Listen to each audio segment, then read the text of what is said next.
Hello, hello, hello. Oh, it's my internet is going to act up again. Why? Why is it doing it? I am here. I'm gonna wait until somebody's actually here. I'm just coming from my class, so I've already talked for a few hours. But we're doing the Hobbit, and in our section, we have certainly came across Smaug the dragon, and so I definitely bumped into this at my local Barnes and Nobles and wanted to and snagged it. And so I wanted to take a look at it. So some of us are going to make our way over from class to just walk through this deck. But I do see my internet. You know, I'm going to try one thing. I'm going to stop this. If you stop, you can convert your recording. Wait, yes, I'm going to stop because that might be what's causing it. I'm going to stop that. And I'm going to, sorry for those who are watching and back later and I'm like having to pause already. Let me make sure Zoom is closed down. I mean, I didn't have any problem with my internet during 3 hours of class. So I don't understand why I come on to StreamYard and I have a problem with it. Okay, there's some people. Deirdre, is it looking okay or is it looking bad? I'm StreamYard is giving me the unstable connection.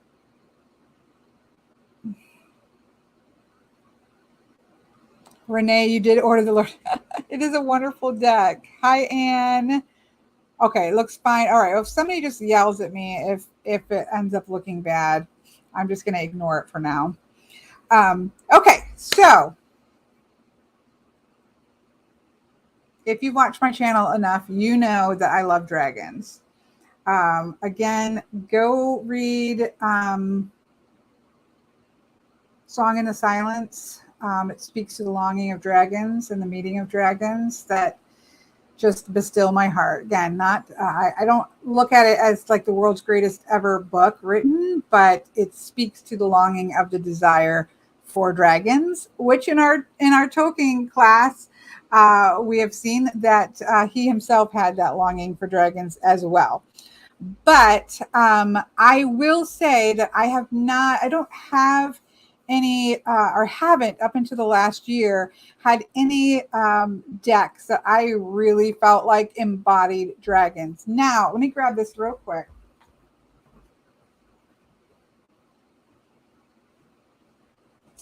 Two things, actually. Let me grab real quick. Oh no, where did I stick it? I probably pulled it out. Here it is. Okay. There's been two that have come out before this. That, and I have walkthroughs of both of these. This is Smoke, Ash, and Ember, which came out from the people who created Oak, Ash, and Thorn. These are wood dragons, so it's one kind of type of dragon. I got this because I love Oak, Ash, and Thorn, but I didn't really expect to love the deck because I thought it would be maybe a little bit too sweet and not embody the power of dragons that I feel. There is sweetness in this deck, but there is a lot of power. It has surprised me in its power. I have utilized this for myself and for clients. I do really love this deck more than I thought that I knew I was going to love the artwork. The artist is amazing. But as for a ultimate dragon deck, this succeeded more than I thought that it would. There is inherent power to this that I really enjoy using. So that one has come out and it did surprise me. My expectations were that I was going to love it, but it wasn't going to be like dragon energy. It has far more dragon energy than I expected. And so that was a treat. Then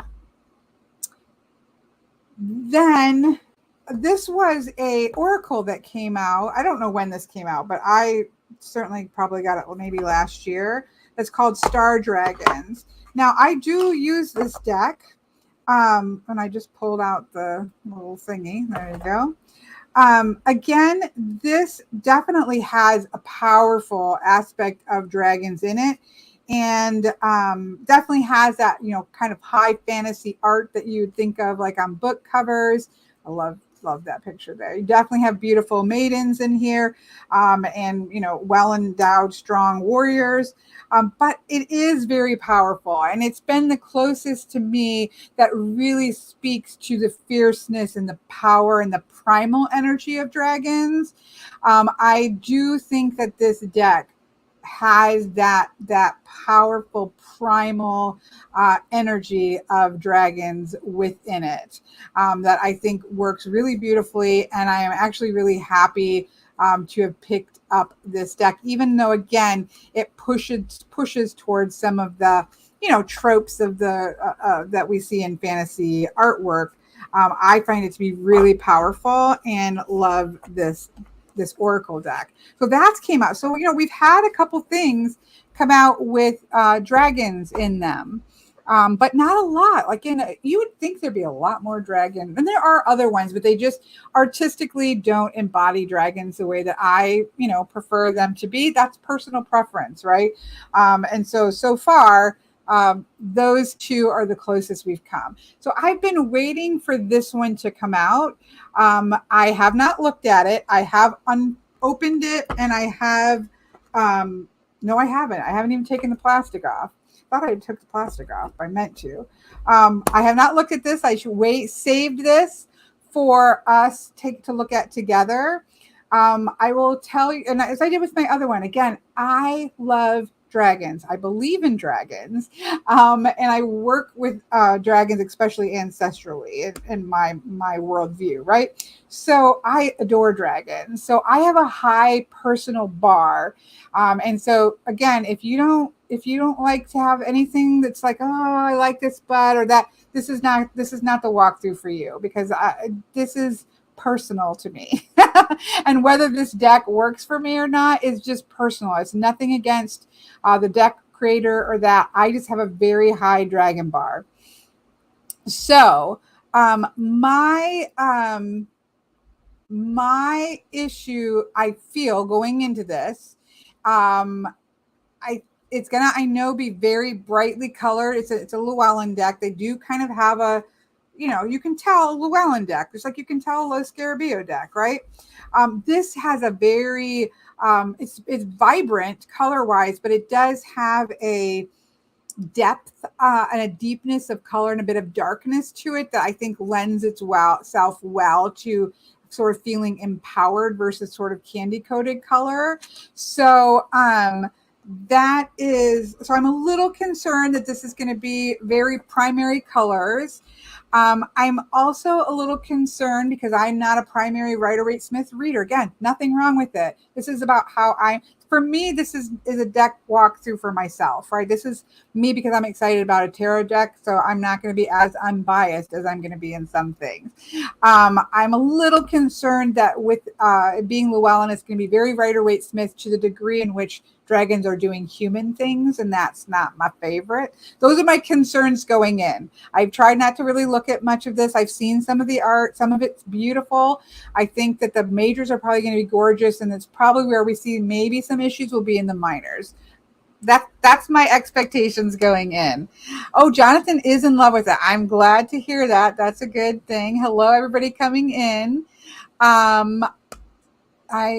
Isaac says, I literally saw this deck last night on Tarot Oracle stream. I was like, wow, just a few cards I saw was so pretty. Oh, that's wonderful. So yeah, we're going to see. I had been meaning to order it. It wasn't out yet on Amazon. And I bumped into it on Barnes & Nobles and just grabbed it off the shelf. So that's where I got this from.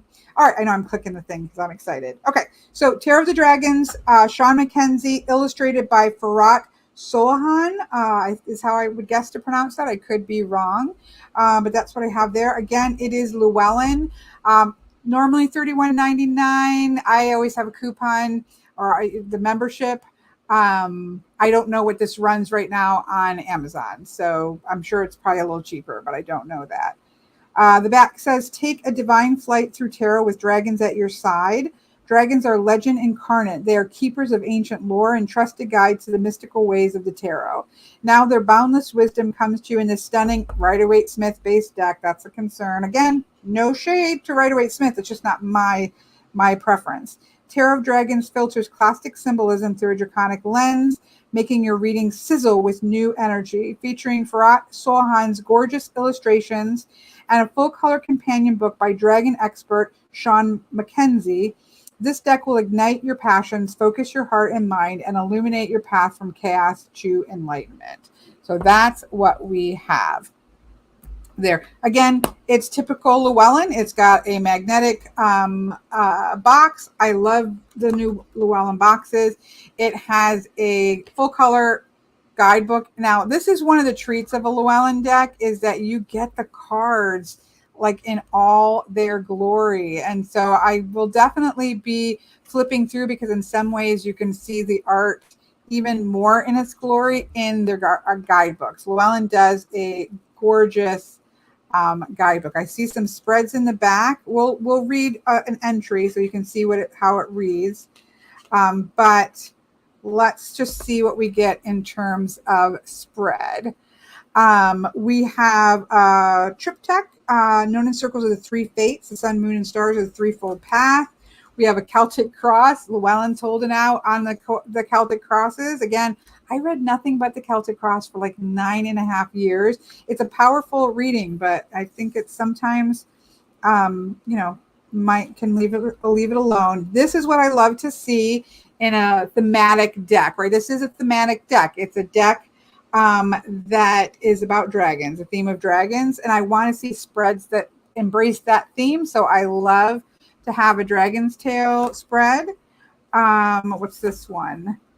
Oh, it looks like this looks interesting. So I'll definitely be taking a cool look at that's the tail of the dragon itself. So what's this? This might be a different one. The 5 dragons, maybe. Yep, this is the 5 dragons. And then there's a dragon's tail that we have here. And I think that's it. But I like that. That's a plus for me that there are, I don't generally do, if I'm going to do a large spread, I have my own that I do. But I like that it is thematic to the deck. So that's what we get there. We'll read an entryway as per usual. We've got our polar tab tie so that we can get into it. It is cardboard, but it is smartly not the kind in which you can lose your cards in, which is super annoying.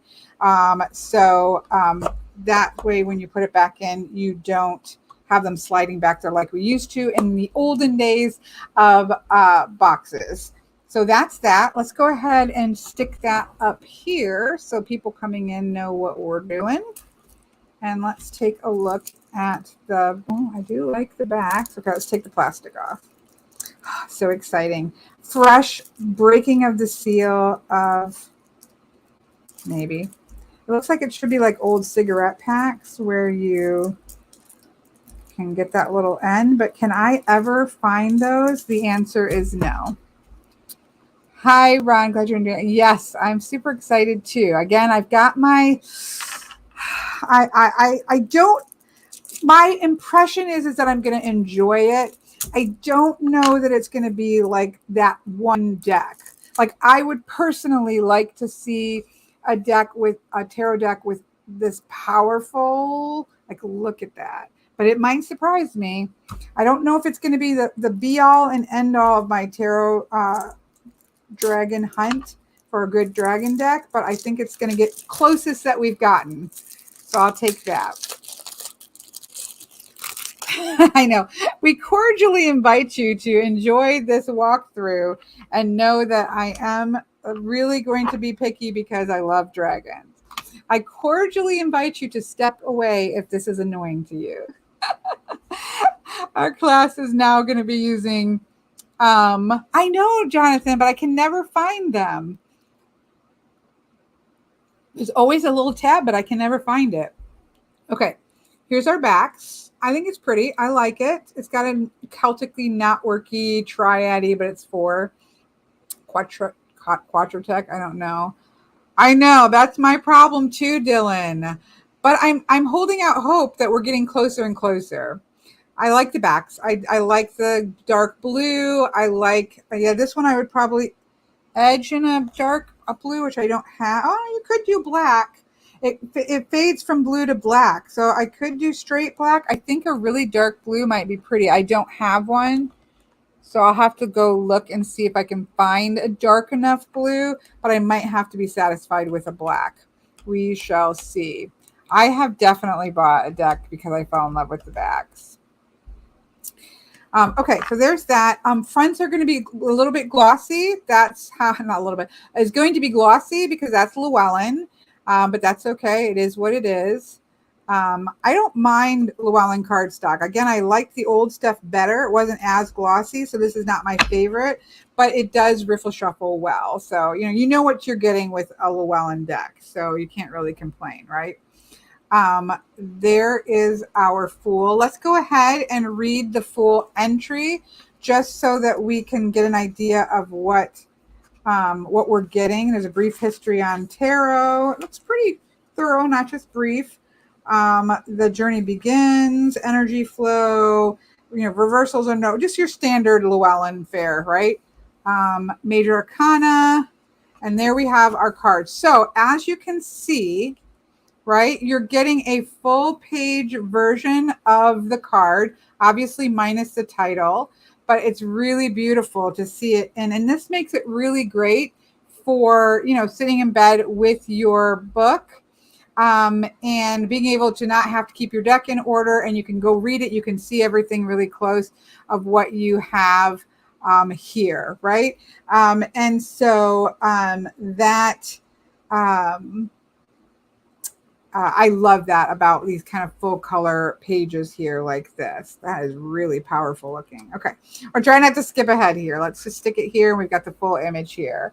So we have Zero the Fool. A young dragon stands on the edge of an alpine precipice, savoring the first green blush of spring.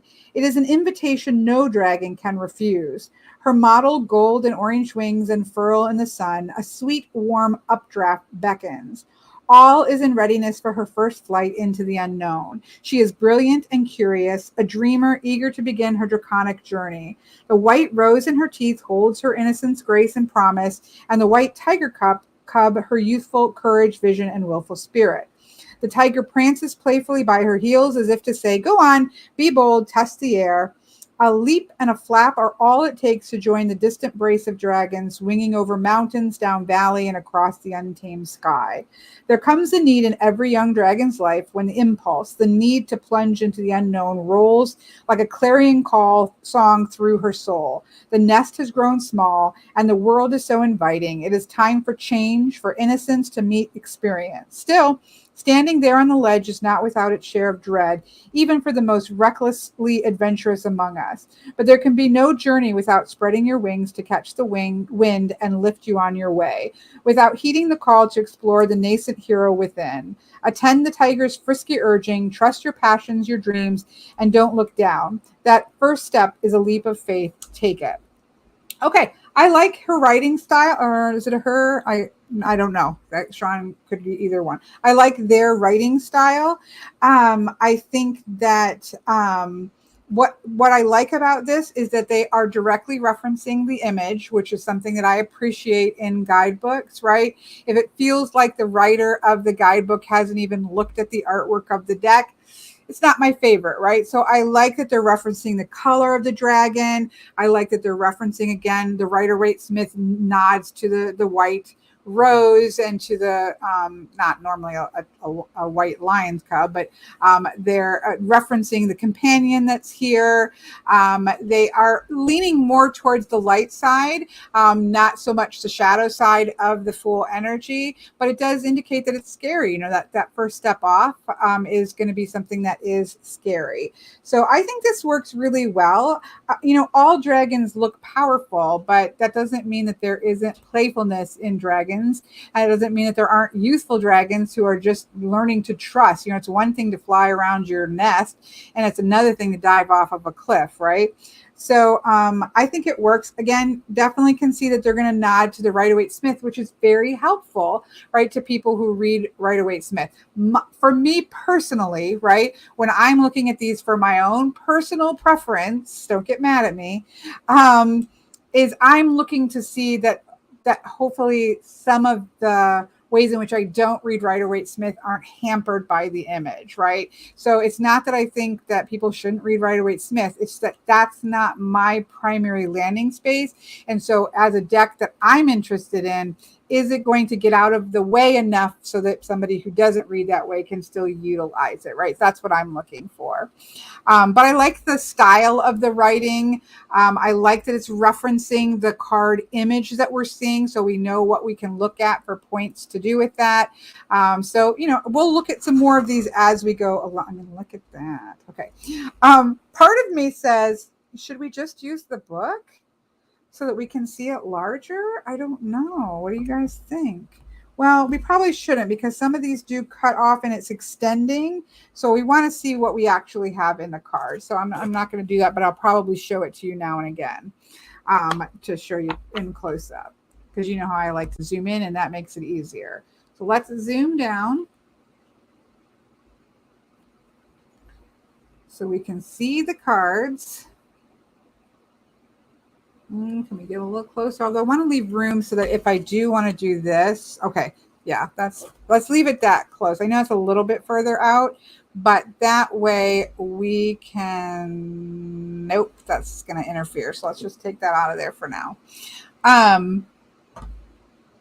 Our Isaacs loves white tigers, especially tigers. Yeah, it's quite powerful. I love the dragon needed a cooler companion and became a white tiger. Very cool. You got to stand up to the energy of a dragon, right? I can see the details. My eyes are bad. It's sometimes hard to see. Yeah. Yeah, I know. I do really like that. I like Llewellyn books because of that. Let's see. We'll go in a little bit closer, but I want to be able to still. That way I don't irritate people by picking up the cards. I can just go like that. Okay, again, this is more of an excited, okay, let's take a look at this dragon deck. If you don't like excited Kelly walkthroughs, move along. This isn't the one for you. Okay, so there's our Fool. I can get with this Fool. I like the energy of the color, and I'll be interested to see if those colors play out in the dragons that we see, if they seem to mesh well with the meanings of the cards. But I do like my absolute favorite Fool card is the Terror of the Hidden Realms Fool card. It's got gold and yellows. His chest, he embodies the sun energy, all of the potential of the sun, which is mastering of self, right? The sun card. All of that potential is in the Fool. So I like the having that sun feel in the coloration of the dragon in the Fool card. So I can roll with that one. Now here we have what is obviously an Asian. I'm not going to say if it's Chinese dragons. I don't know the difference, to be honest, between, say, a Chinese dragon or another Asian culture dragon. But I do like that it looks like we're going to have different, dragons that aren't just coming out of Camelot or something, right? So I like that out the gate so far. I also like this gold tone here with the drag, because it's almost like the oranges and the Fool have been refined into the pure gold. Like it's got an alchemical feel to it, which I love in the Magician, right? We obviously, it's Rider-Waite-Smith. We've got our nods to the elements here. There's our cup, there's our pentacle, there's our wand, there's our sword. I like the fiery wand. That stands out really gorgeous. Even the cup has a powerful feel to it as well. And so, yeah, this feels like a powerful magician. He has everything that he needs in order to step into his own power and manifest. Let's take a look at his face. Look at that. See, that is very powerful, very wise. I like the eyebrows. Very, very powerful magician card there. Dylan says, I wish the creators of the Mythical Creatures Tarot, that would be amazing. Yeah, I agree with you, Dylan. I am agreeing with you on that one. Okay. Ooh, okay, okay.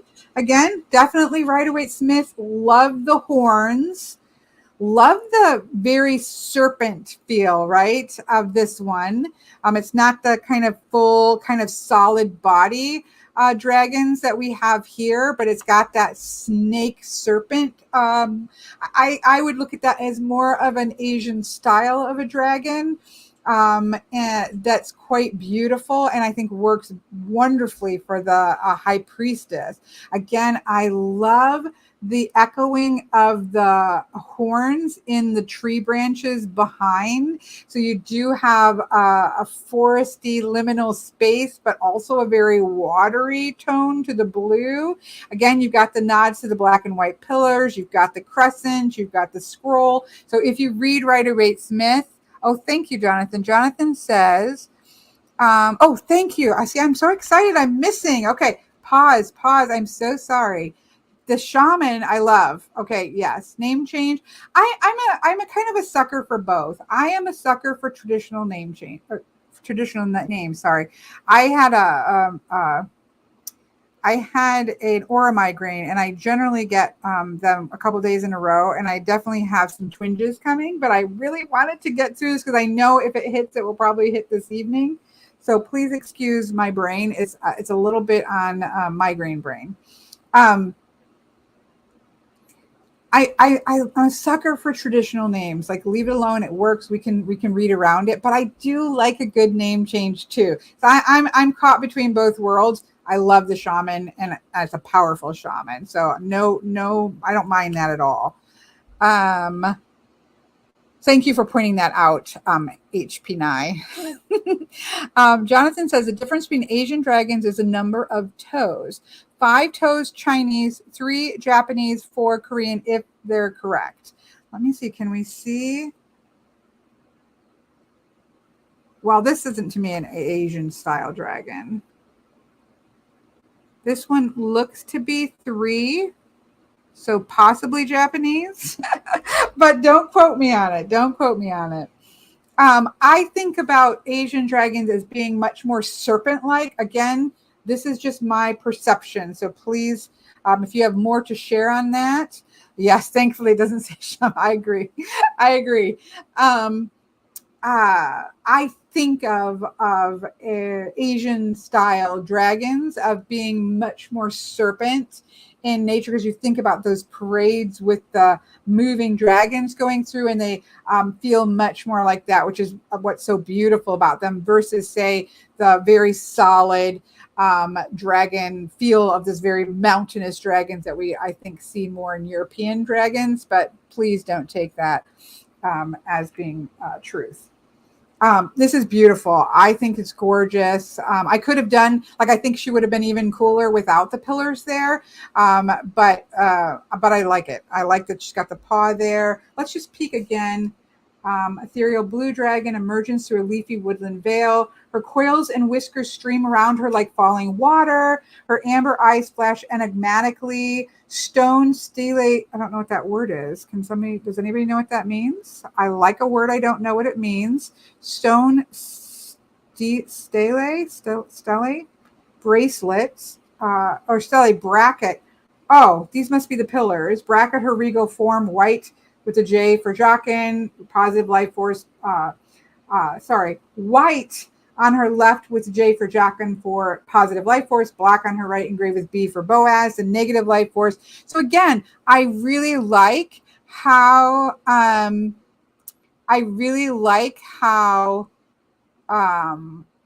if that was supposed to be steel, and it's that could be steel. I'm not sure. If somebody knows what that word is or wants to Google it, I would like to know it, because I like learning vocabulary. I like how it is describing what we see so that you know what's important and why it's there. I'm a big fan of that. Really like it. Oh, thank you. An upright stone slab or column, typically bearing a commemorative inscription or relief design, often serving as a gravestone, plural of stela. Love it. Thank you for Googling it. See, this is why I like lives. We get to learn new things. Love it, love it, love it. I love this high priestess. I think she looks awesome. Ooh, okay, okay, okay. Look, this is promising. Again, it is the bold kind of primary colors that we often see, but I quite love this deer and the hedgehog, um, and the bunnies here. I know not everybody loves sort of earth goddess feel to the Empress. I personally preference a very powerful ruling Empress, and the earthy, this to me is much more Queen of Pentacles, but I can deal with it, and I do love it. I can deal with both. My preference is a very regal empress, but you know, I have no issue with it, and I do love this sort of lion and the lamb with the deer, because you would certainly think of deer as being the food source of dragons. So it has that energy about that kind of lion and the lamb feel to it. I love, you cannot see this, I don't think. My guess, my screen. Okay, let me ask this because I don't know what we're seeing. I know, so far so good, Heather. This in person is very oranges and oranges, very oranges, like the sky is tinted with let me put it up here. I wonder if you can see it more up here. Let me find there we go. Does that look more orange than down below? I'll have to remember that with color. I'm going to just wait. I know this is annoying, but that way I know moving forward. Is this here more orange than this here? Oh, there, that kind of picked it up now. I think this camera is getting it's trying to to color correct to the thing. Yeah, so you can see it going away. This is very vibrant in person, and I really love it. It definitely has that sort of sunrise vibrancy in the background that is just it glows in person, and it's really beautiful. I don't think this camera is picking that up. So there's that. Again, I'm happy with her. Very Mother Earthy, but she does look very powerful and regal as well. Let's take a look at her face. Sorry, folks, we're going to be looking at dragon faces. Very powerful. And see, you can definitely see the more youthful energy of the babies there as well. I love the birds there. Again, I do really like the animals here, but she looks regal and beautiful. That's a powerful dragon face. So far, so good.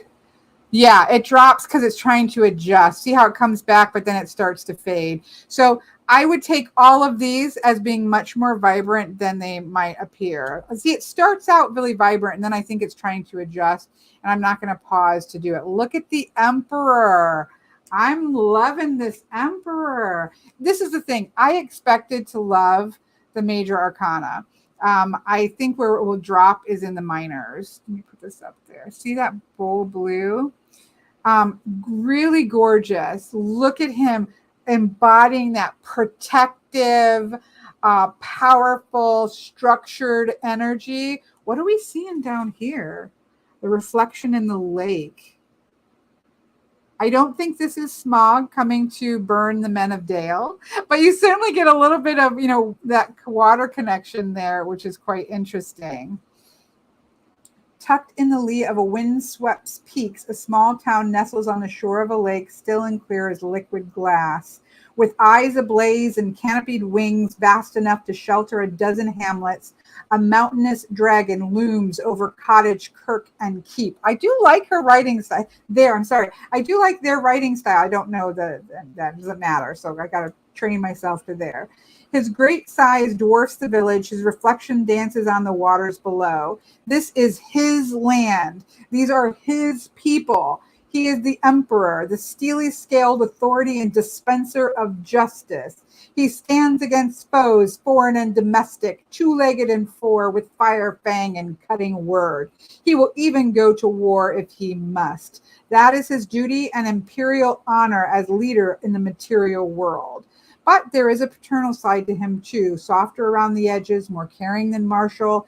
It resides in the face staring up from the lake's surface. Oh, let's look. There we have that face. And let's take a peek. I don't know. He still looks pretty scary. I'm not sure if he looks super caring there. but I'll go with it because I do think there is nurturing within the Emperor energy as well. Okay, love it. Like those two. Like that's a great Emperor and Empress pair. Take it. Yep. So far, so good. Ooh, I like the Phoenixy, jungly Phoenixy Hierophant. I think a Phoenixy style of dragon is, and somebody tell me how to pronounce this word. I slaughter this all the time, and I do not want to do that, so I'm not going to read that. This is quite powerful. This is gorgeous. Look, you've got that sort of Aztec structure here. You have the jungle greenery, the jungle animals, and what feels like a fiery phoenixy style dragon there. I love this. Guacamadas, Kukulkan, and that word that I never can say and I don't want to slaughter. For centuries, her incarnation shaped the face of the new world jungles and held it firm. Now a feathered dragon perches atop a Mayan pyramid in all his variegated splendor. He is large for his kind, surely a descendant of sovereign plumed serpent herself, and with such lineage is a guardian of the faith, protector of traditional tenets and creeds. Love it. Thank you, Quetzalcoatl, Quetzalcoatl. I'm slaughtering it. I thank you for all of the attempts. I'll still be slaughtering it, but I appreciate Quetzalcoatl. Again, I don't want to slaughter that because I know that that's a very powerful energy. Again, we're seeing world dragons, which I like to see. Will they cover all of the dragons of the world? Probably not. I don't know. But I do like that we're not just seeing one type of dragon. So that is amazing. Look back in the chat as you were going by so that you can... The third time. Thank you, Bowen. I got it one of those times I said it right. Okay. This is beautiful. I think it's really powerful. I like the connection to the traditions, the connections to the sovereign plumed serpent and maintaining that lineage that can go, that speaks to the Hierophant energy. I think that's beautiful. Shea says that they live above the Mayan pyramids in Teplizan, slaughtered Mexico, where I spend some of the time with a local witch. Yes, very, very powerful. And there could be regional differences, exactly. So I don't think I can hit it exactly right, but we'll give it a try, right? Beautiful. I think that's gorgeous. Ooh, I love this. Okay. I love the earth and the water dragon coming together. Again, I'm not sure how much of the vibrancy. See, that you can see is almost the color of my shirt in the grass. But it deepens down here. So just remember, this is probably more vibrant than it looks. So you may or may not like that, right? Love, to paraphrase Plato, is a desire to meet one's mirror self and know completeness. If ever two dragons complemented each other, it's these trysting two. Male, female, earth and water, warm and cool, sacred and profane. I do like their writing style. I think it's really beautiful. And I like the yin yang feel of this, of that two making a whole. We even have kind of herons in the back, if those are herons, that are in the back with the crossed necks as well. And we have the goldfish here, the koi fish here in the water. I love that we have the lotus with the dark shadows and the muck and the mire, and then the beautiful flower at the top of the water. So a lot of opposites coming together to make something stronger. But, for me, the lovers, as I read the lovers, is very much to do. I'll be interested to see what they do with temperance. I'm going to hold this aside for that. For me, it's about choice. And you still see this here, right? You have water and you have land. Somebody's going to have to make a choice here to stay together in which direction that they're going to go in. So I can still get there with a choice aspect here as well. But I'm going to set this aside to compare it to temperance. Ooh, okay. These are strong looking dragons. Let's use this to zoom in. Look at that face. Now, see, this is a big chariot, right? But, and we see them up in the tops of like the mountains in the cold crispness of the air.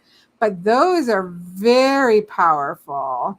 I like my chariot to feel like those, they're going to take off and just yank. And he's standing very steady there, which is quite powerful. I like those dragons. Huang Di, the Yellow Lord, travels across his kingdom, a pair of dragons, black and white, yin and yang, pulling his chariot. The Yellow Lord is a conqueror of the physical rather than the spiritual. He triumphs more in feats of brain than brawn, more skill than force, and dragons respect that. And it goes on again. You're getting some, where there is a cultural reference, it is giving it. So I like that. I do like that. But either way, just as a dragon or as a chariot symbol, it feels very powerful and very masterful, which I like. Quite beautiful. Very gorgeous. Ooh, okay. Now we have I love this. Okay. You know, we normally have the beautiful woman with the lion. Again, the colors, I'm so sorry that I don't want to try to stop and play with it, but my camera is definitely desaturating the colors. In person, even more so than in this, in person, this is very red saturated with pinks and purples in it. That's quite gorgeous. And I love that sense of that European knight who is coming to slay the dragon, but instead is coming together with the dragon. That's very much speaks to my soul. Very gorgeous. In the dark times, Moor and Heath ran red with the battle blood of both dragon and knight, but that was long ago, and peace requires heroes of a braver sort. Today, a fire-hued dragon stands before a young woman in burnished armor. Dwarfed by his callid wildness, she would make a tasty mouthful under hostile circumstances. But on this day, his fangs and claws are sheathed. His adversary has set sword and helm aside. She faces him with bare hands outstretched. Oh, I love it. Again, I do like the writing style. Really gorgeous. Love it for the strength card. I'll take it. So far, so good, Heather. Here we have the Hermit. Again, love the cosmic feel to this. Love the tippity top of the mountain. Again, the dragon faces, I will say so far, very powerful dragon faces. I love the spikes all along the way. The magic globe instead of a lantern. A silver whiskered dragon wraps his coils around a rugged Himalayan peak far from the crush of the world. He is an opalescent sky dragon, as weathered and sage as the mountains themselves. His smile hides a lifetime of solitary contemplation. He has asked questions of the universe only he could imagine and waited patiently through the centuries for the answers to come. I love it. I do like the write-ups here. Al says the author has written a number of books on dragons. This is not just a marketing opportunity for her, but a passion. I wondered why you haven't found this one. Well, it just came out. I had looked for it in the US. It wasn't available on Amazon until I can't remember. Deirdre, if she's on, still might remember. I think it was like it was not coming out. So then I even thought, okay, well, maybe I'll order it from Llewellyn because I would probably get it faster than Amazon. And then I found it in the bookstore. So I just hadn't gotten around to it. I was waiting for it to be available. I got to take a drink. Again, I've been talking for 3 hours before this, so excuse the drinking. Okay. Happy with that. No complaints. Again, Wheel of Fortunes are generally not my favorite. June 8th. Yeah, and then I got sidetracked with stuff and forgot about it. But I got it pretty soon after. This isn't my favorite. It's, 5 5 long, lean Asian dragons, black, red, green, white, and yellow, dance around an 8-spoked wheel. This is a Dharma wheel. I like that. Symbol of cosmic order, karmic law, natural moral principles that apply to dragons, humans, and life between. The spokes mark Buddhism's Eightfold Path. I like that. The entwined dragons, tails and teeth, form the rim that holds the whole together. They writhe and twist, and the wheel keeps in motion beneath their rippling scales. I actually like the write-up maybe more than I like the image, but it works. It's the wheel. I like that it was intentional, and the elements are very clearly intentionally put, right? They're not just slapping on images. There's a reason why they're picking these images and making that way. And that's a big plus, right? Really love that. So artistically, it's not my favorite of the ones that we've seen so far, but I love so far the write-up, and I'm excited to read the whole shebang, right? Quite beautiful. Okay. My Justice. I like the mouse and the owl instead of the feather and the heart. That is interesting, right? It also kind of shows in some ways, the harshness of Justice, right? The owl is going to have that clarity and then just dive in and grab the mouse to eat the mouse, right? Let's be honest, what that owl is going to do with that mouse. So there is a sense of there is harshness in Justice, and I quite like that nod to that. Yeah, and again, the colors, I'm really sorry, but please hear this if you look at that. I love it. Okay, we'll come back. The colors are more vibrant. Part of me would like the muted colors because I was really worried about this deck being a little too candy-coated color for powerful dragons. I do like it in person. It is quite vibrant. I kind of like the muted tones here, but if you're trying to decide to get this, just please keep in mind it is much brighter in person than what you're seeing here.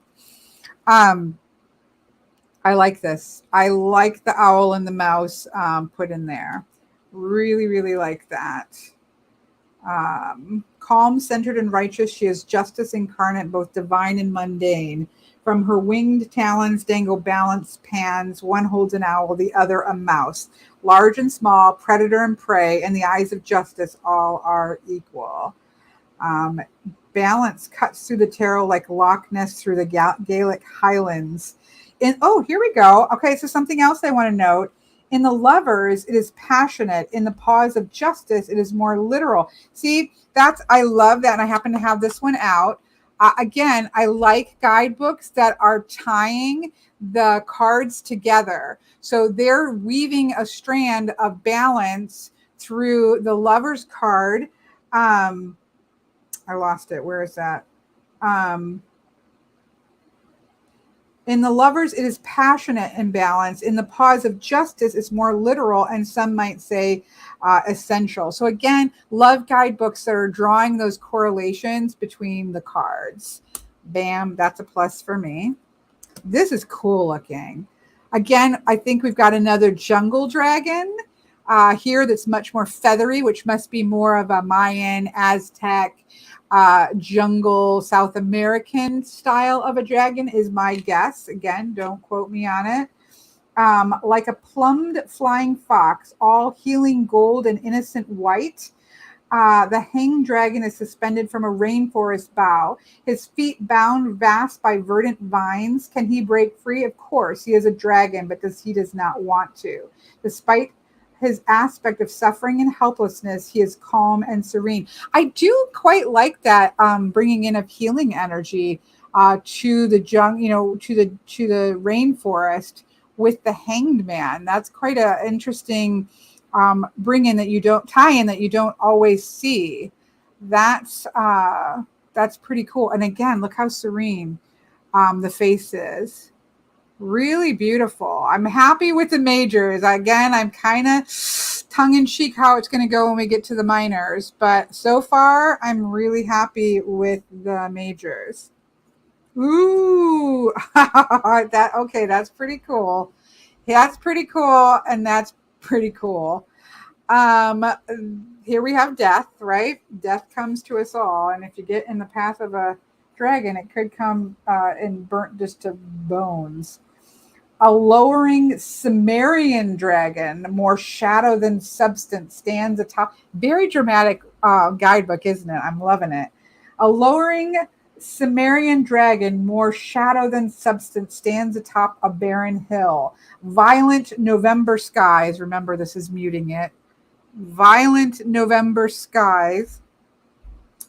Violent November skies frame his massive wing-stretched form, his fiery eyes ready to flame and sear, sweep the plains below like a scythe.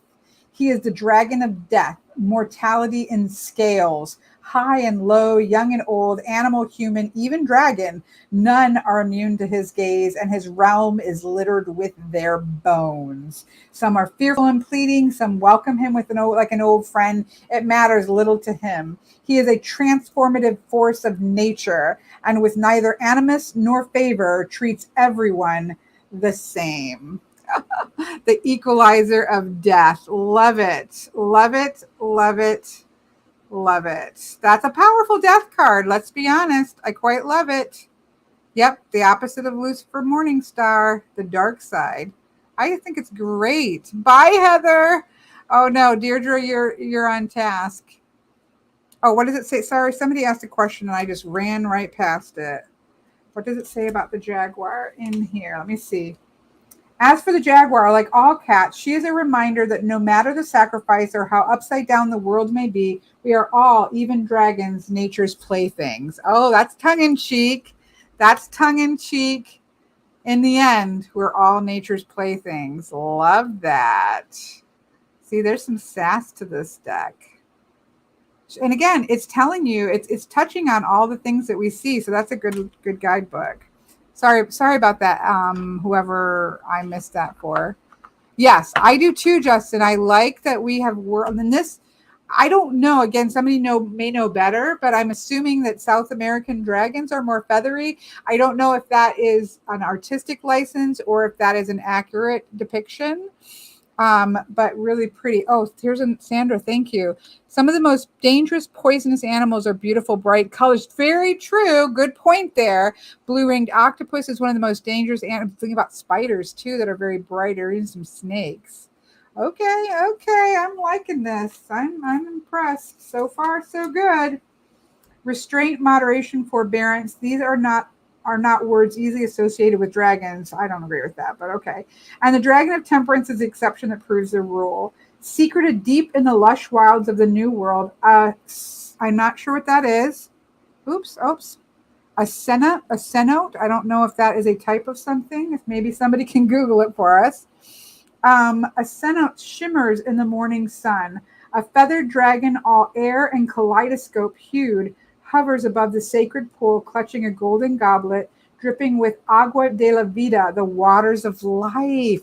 Okay, that's a wonderful connection. Again, folks, very much brighter in person than what we're seeing on my screen. Ooh, look at that. I'm sorry, because I'm giving us peeks into the next cards. Okay, thank you, Bone Whisperer. The word that shall not be spoken badly was described as being a giant feathered serpent with wings. Okay, perfect. Thank you. So I'm happy. I'm really pleased with that. This is a beautiful temperance, and I love that it's the waters of life here.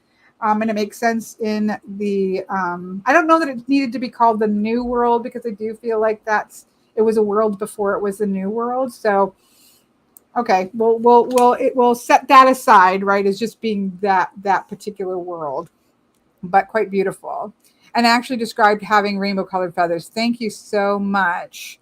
And Jonathan also says that I've studied Mesoamerican anthropology, and most indigenous cultures had feathered serpents, what we would associate with dragons. Thank you. See, this is why it's so wonderful. Elle says cenotes are essentially large sinkholes. Look at all this learning. We got wonderful people. Essentially large sinkholes or caves, usually found in sedimentary limestone rock that have filled with cool, clear groundwater and rainwater over time. Bam. Thank you, folks, for contributing. Okay. My question was, would this feel like temperance? Because this kind of feels a little temperance-y, but nope. This is perfect for temperance. Love it. Okay. Keep on moving. Here we have the devil. This is interesting because the dragon itself is chained. Far underground in a dungeon rank with menace and gloom, a chain-bound dragon, his wings tattered and torn, is imprisoned. Though shackled and flight denied him, he remains the fiercest of his kind and wears his captive rage with defiance. This is the dragon created and feared through the dark times when he and his wingkin were seen as embodiments of evil. See? Okay, smart, Sean McKenzie. So again, the devil is the monster created, right? That's in my Nellie's deck. The name of the devil is the monster, right? It's the projection of our own failings and our own relinquishing of our power through fear, is what we see in the devil. And so what we see is the dragon created out of the fear of the hearts of men. Love it. Okay, man. All right, we're so far. Please don't ruin it later on down the road. I'm getting more nervous the further we go because so far I feel like this has been really smart. I'm feeling this is really smart so far. Okay, tower energy here. That's powerful. Look at that. That's a powerful tower. Again, these are not ooey gooey rainbow bright dragons. These are very powerful. Revolution is in the air. You can taste it. Atop a woodland plateau, a great pagoda steeped in tradition and the old ways spires up into a star-gray sky. I will say the skies are gorgeous in this deck. I really wish that my camera wasn't doing that to it, and I'm going to have to fix that somehow. But the skies in this deck are particularly beautiful. From base to lovely shot trot, says a fiery dragon coils his way around the tower. He is as wild and destructive as any storm the heavens could conjure. Does have a very elemental feel to it, which is absolutely gorgeous and works amazingly for the tower. Yeah, I'm a big fan so far. Please don't ruin it in the minors. Please don't ruin it in the minors. Here we have the star. It's beautiful. Absolutely beautiful. I love that the stars in the sky, other than the North Star, are dancing dragons. I love the water dripping off of her wings and in back to the earth and back into the water. So again, you have, yeah, it's definitely not translating. It does for a second when you put it back down and then it kind of goes away. So I really am sad to see that, but just trust me. It's beautifully saturated and in a way that I have to say, I don't think detracts. I was worried it would be a little crayon bright or a little too rainbow bright, but I actually think the color works well with the symbology of it. So I'm not mad at that. This is a beautiful way to represent the pouring of the water that we see in Rider-Waite-Smith on the land and in the water. I love that it's dripping off of her wings itself, which is just gorgeous. Really pretty. I love it. It works gorgeous. Ooh, okay. This artist must really, or the creator, I don't know who requested it, must really like the cats over dogs, right? We have a lot more like jungle cats where there would be dogs. So those of us who are dog people may, and it looks more like a domesticated cat and then a powerful wild cat, right? A large cat. So that it works really well. You have that same energy there, but apparently they must be cat people. An elegant, enigmatic Eastern dragon dances over the illumined face of the low-hanging moon. Having no fire of her own, the moon's light is an illusion, a dim reflection stolen from the unseen sun. Oh, let's see what the sun looks like. Powerful. Okay, I don't really like the baby dragons there, but it's okay. Still when full, it is enough to cast a shimmering path across the chain. Very Rider-Waite-Smith, right? Other than that there are not other than the fact that there are cats instead of dogs and wolves. I like the dogs and wolves, but I will take this as well. Beneath the moon's dragon's eldritch gaze, fears and anxieties rise from the murky waters of the subconscious. So very, very Rider-Waite-Smith works. I do like the moon dragon. I think it's gorgeous. I'm so sorry. I don't want to slaughter your name. Misha, maybe? Well, in traditional dragon artwork, there's usually a tiger fighting the dragon. You definitely see that in Asian style artwork, so that makes sense. That might be why we've gone that route. Very powerful sun dragon. Not as much a fan of again, I don't like babies and sun cards, but even baby dragons, so to me, just awkward. This is like an awkward baby dragons. I'm sorry. But this is very powerful. And so that works for me. I will just take what works.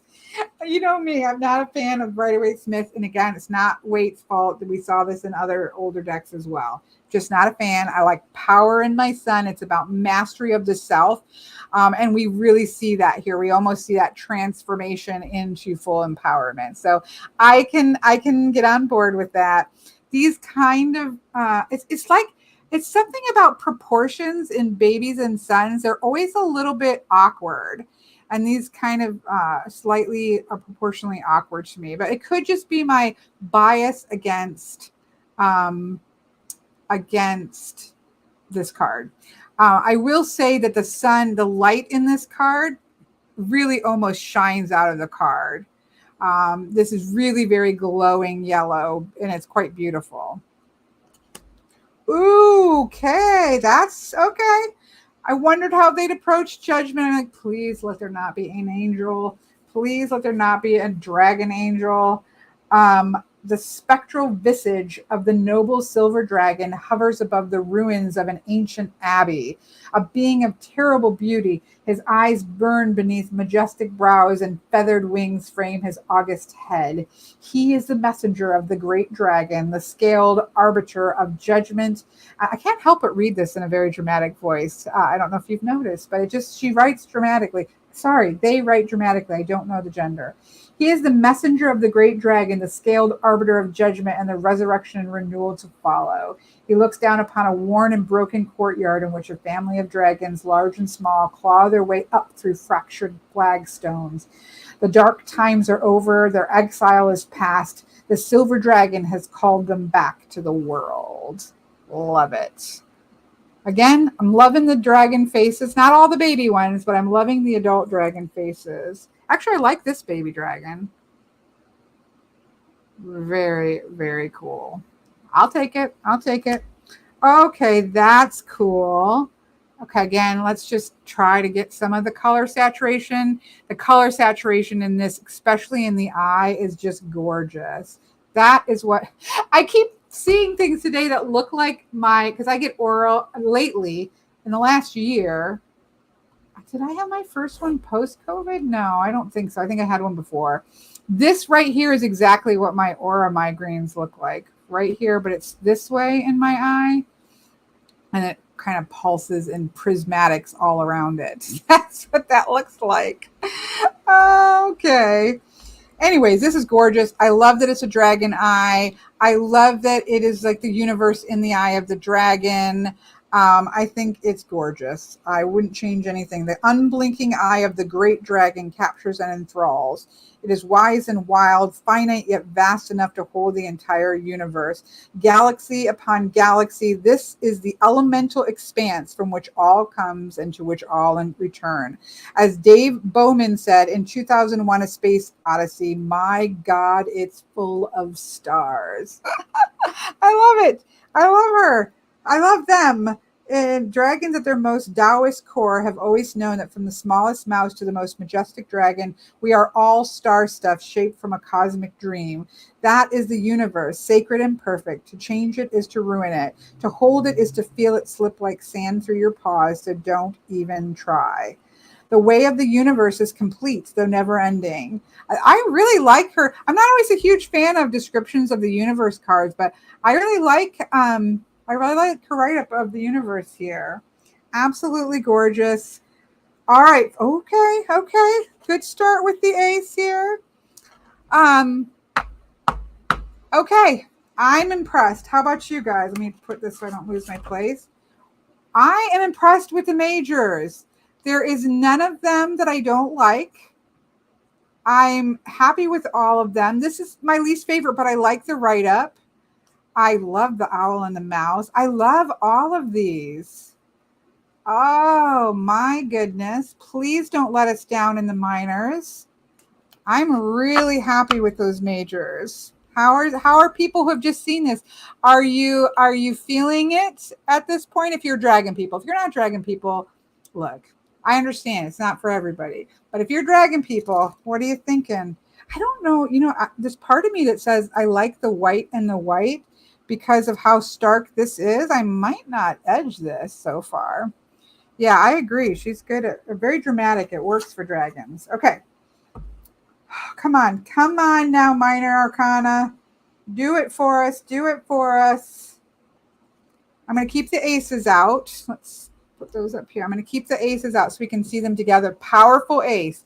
Aces for me are as powerful as a major arcana card. This feels like the spark and the culmination of the Ace of Wands. Love that so far. Okay, let me just show you. In terms of write-up, you definitely have less write-up. Some of them more than others. You do have a little bit less in this. Let's just see if it's still telling us what's going on. Beneath the torrid skies of late summer, a dragon's egg opens, presenting its hidden treasure, a single wand to the world. It's hatching day, a time of beginnings. Okay, so it's still at least referencing the card. So I like to see that. Good. Again, this is very Rider-Waite-Smith, but I'm here for it. I do like this one. Setting plan. That's a powerful two of wands. That was what was on the cover. Very powerful. Gorgeous color wise. Again, I know you're not seeing it, but very gorgeous color in this. This is a gorgeous image. Really beautiful. So here we got a two of wands, making our plans, setting them in motion. Here, thank you, Shaya. I wasn't sure, and I kept going there because Sean can be either name. I have a cousin, Sean, who is a male, and I have also known female Sean, so I didn't know. Thank you. This is, again, beautiful artwork. The ship's coming home, but I do like this image. Again, it's very strong. For me, Three of Wands, I don't particularly, because 3 for me is the number of growth. This is your resources growing and coming back to you. I'm not a fan of 3 of Wands as awaiting cards. I think you should be actively growing what you've put out there. So I at least like that we have the flaming sword, the flaming wands here. It's just personal preference how I see the 3 of Wands, but it's gorgeous image. So far, so good. I don't feel like the imagery, you know how sometimes in these kinds of decks, you'll see really beautiful artwork and intricate artwork in the majors, but then it takes a little bit of it gets more simplistic in the minors. And so far, that I haven't seen that. Like that is a very intricate piece of artwork, just as much as what we've seen in the majors. So that's another plus. So far, so good. Yes, Jennifer, so far, not anthropomorphic, right? Of course, I don't think that the dragon cares about these ships, but I can just ignore the ships. There we have that. Here we have the 4 of Wands. Again, I just want to peek here. On a late summer day in a clearing of wildflower. Again, there's no people here. There's no, this is just playful, fiery energy. That's quite celebrating. There's mountains in the distance. Again, Rider-Waite-Smithy, but there's not human activities. They seem to be doing their thing. And the artwork, again, is very vibrant, just as the majors. So, so far, so good. Oh, Jonathan's telling us there's not anthropomorphic dragons in the deck. That's promising. Again, feels very wandsy. The reds and the yellows are very strong, very fiery, which I like for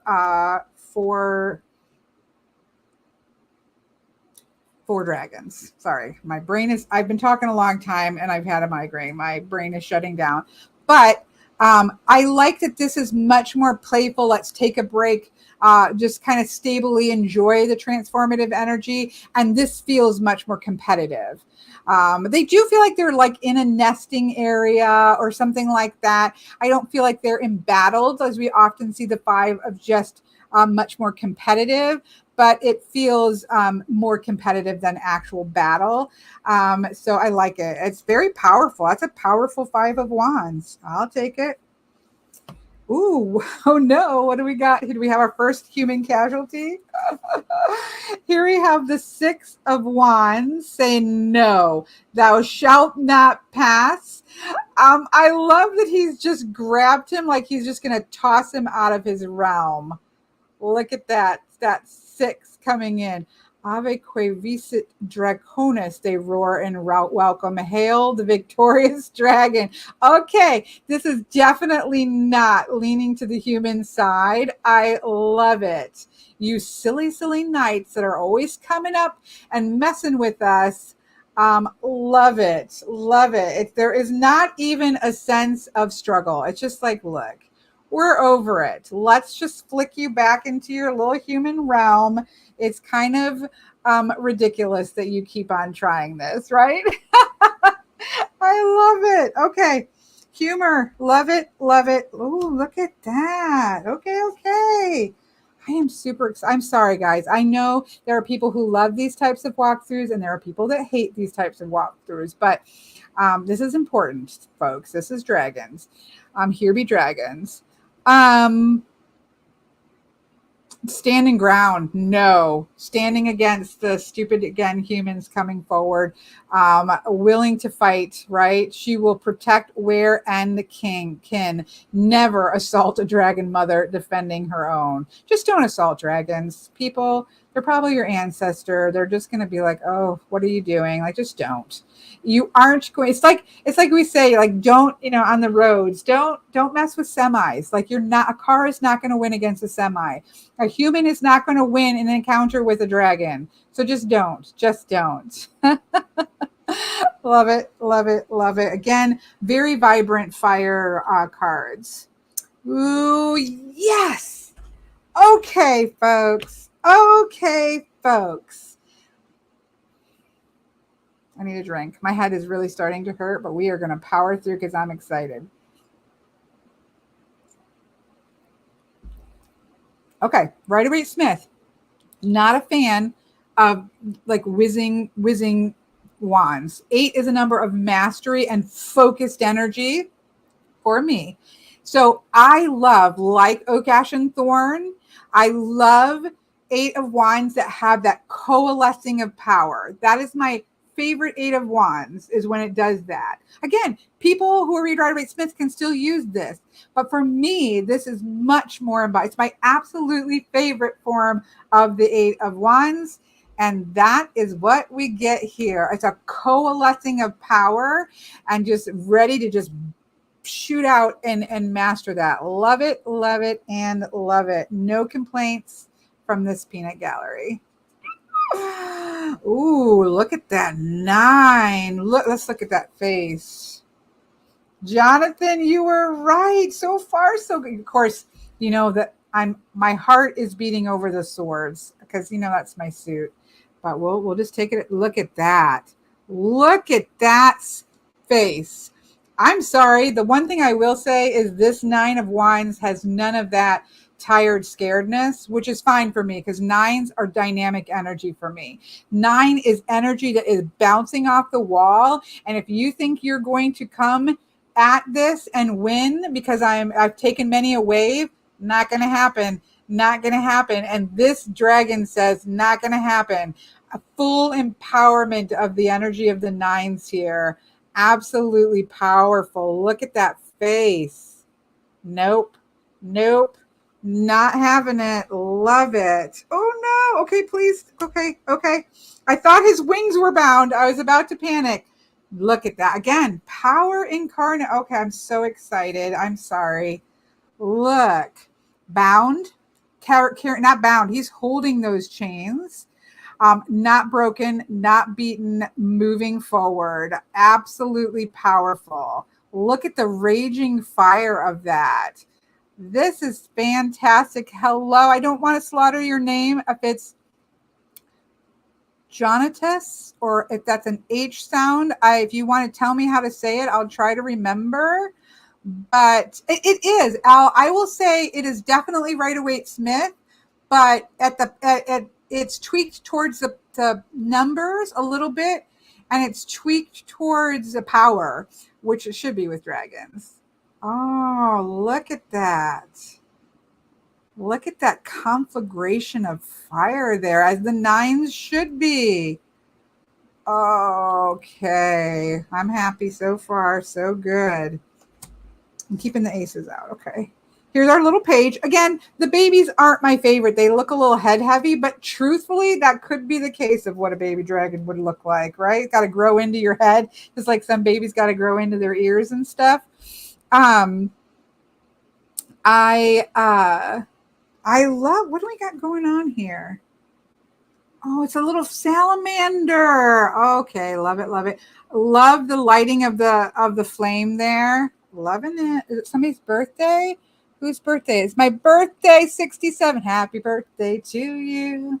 Happy birthday to you. I just slaughtered that. Happy birthday, dear Sandra. Happy birthday to you. And many, many more. And I'm not going to wait another year to reward myself with this one. Bam. I agree, Sandra. I feel very powerful too. And I will say reading the guidebook makes you feel very powerful.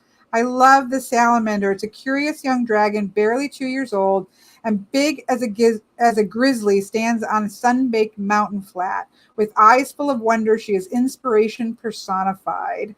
Her wings are too small to carry her aloft, yet she opens them wide as pinions longing to catch the faintest breeze.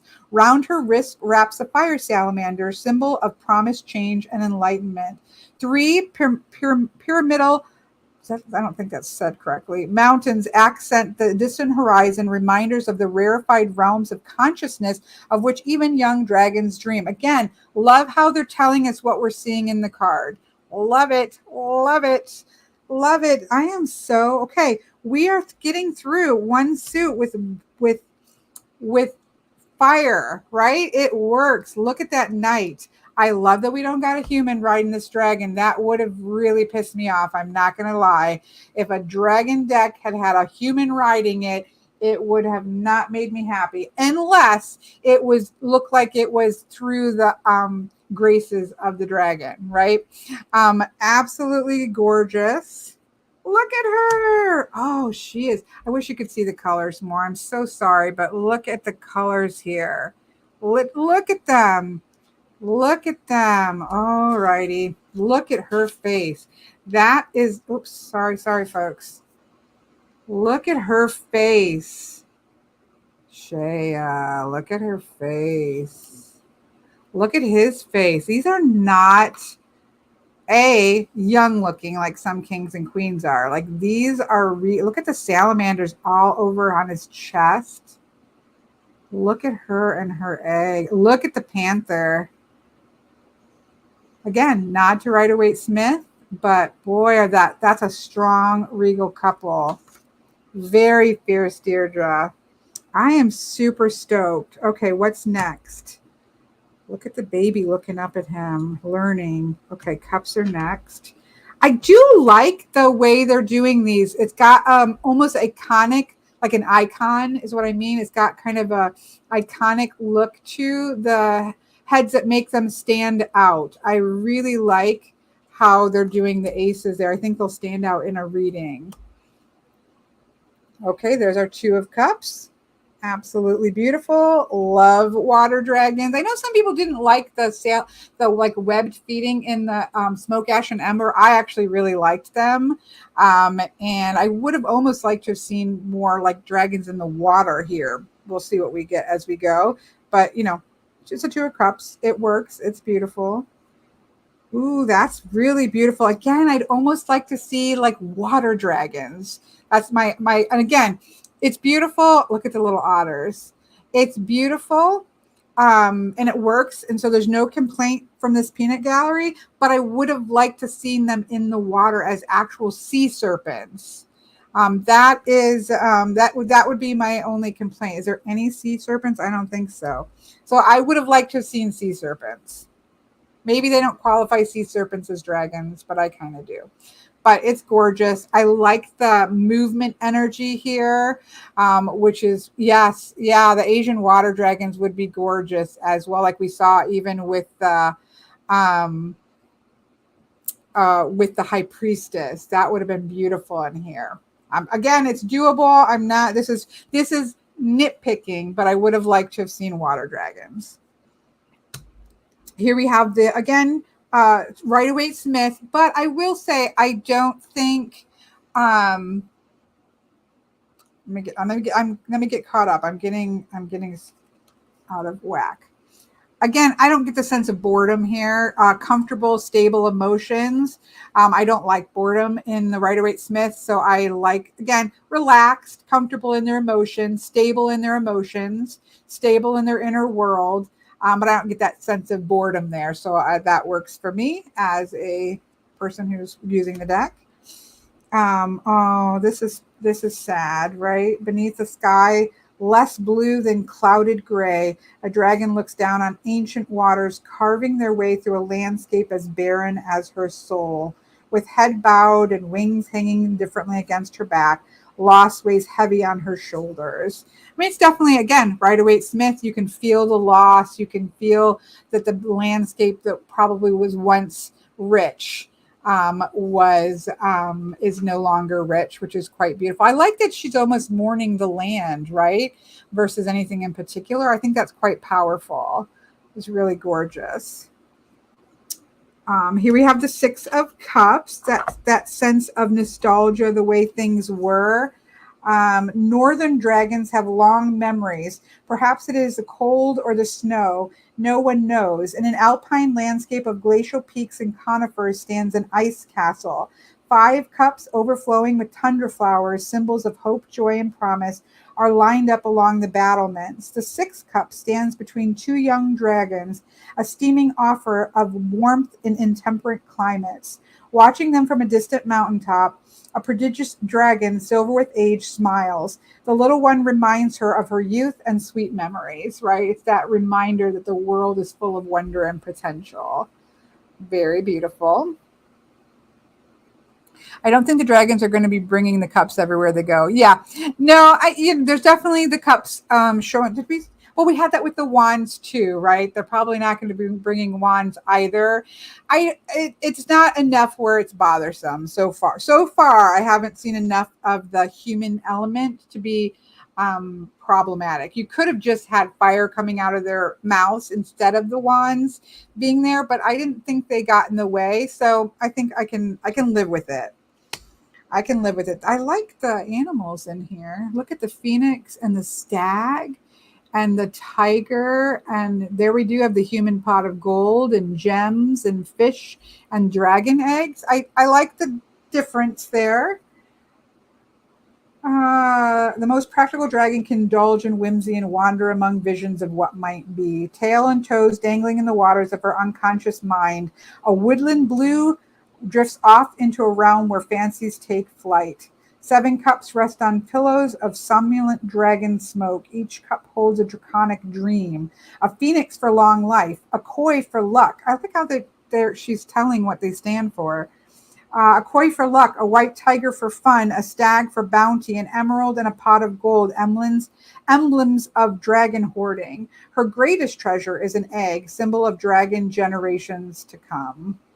It works. It's very Rider-Waite-Smith, but it works. I'll take it. This is beautiful. Look at that. I love the mistiness here. That's really pretty with that 8 of Cups, and it looks like that moonlight. Again, it's Rider-Waite-Smith, and it has that going off into the journey. I like the mistiness. I love look at how the moon is almost wisping over here. Up there. It's really, I do too, Clementia. I'm sure it's slaughtering your poor name. I do like the way that she writes. I do. A lone dragon turns his back on these gifts, wending his way through the barren autumn woodland. This is a pensive dragon, a dragon with a raw and troubled soul. I don't see Eight of Cups as necessarily being troubled, but I like the journey. To me, it's just he's going inward into this journey. It's quite beautiful, and again, the saturation is really gorgeous in this one. Oh, that's beautiful. I love the waterfall. Or no, it's like that's like a mountain range swooping up over here. It's like a sea dragon in a cave by the ocean. Nine of Cups, safe in the mouth of her cave, a dragon sans souci. What does that mean? Somebody know what that means? Takes in the ocean below. In a nook and cranny, the embrace of velvet paw and spiky tail, a modest plenitude of cups surrounding her. Contentment rolls off her cool blue scales like fog off the briny surf. A full belly, a secure place for one's treasures, and aware with a view. They may seem more creature comforts to some, but what more does any dragon need? Love it. Yes, I got it. I like the representation of those raw and troubled souls. Hi, Eagle Eye John. Thank you, my sister. It's just thrown up out of my way, but I appreciate it. Okay, love it. I love that one, actually. I really like the cave there. And then we have our 10 of Cups. Again, very Rider-Waite-Smith, not my absolute favorite. I like the wands more than I like the cups, but I am not complaining. Very much the family-oriented everything. I like that instead of a rainbow, they have Aurora Borealis. I think that is gorgeous. So I will. San sushi means with. Hello, we are in love with your. We're gonna fangirl it. We are in love with this deck. And I was very skeptical. Oh, please don't watch while I do the swords. That's my suit, and I'm really worried about it. It's lovely to have you with us while we gush over your deck. I absolutely love that we have, instead of a typical rainbow, we have the Aurora Borealis. I absolutely love it. There, and there's a family of polar bears. Where's which family of polar bears? Kind of capturing while the others are wrapped in the heavens. A family. Oh, polar dragons. I read polar bears. I'm like, wait a minute, I don't see any polar bears. Whispers healing with ancestors. I love your name. I hope you had a great solstice. I did, and I am very hard to please. So this is all very particular and picky for me. So ignore what you hear going forward. But I am very picky about dragons, and this deck has made my soul very happy so far. But my favorite sword suit is coming up, and I'm very nervous. So this is gorgeous. I'm happy with the cups. Again, would have liked to have seen sea dragons, but that's just personal preference. I think it's really beautiful. Here's our page.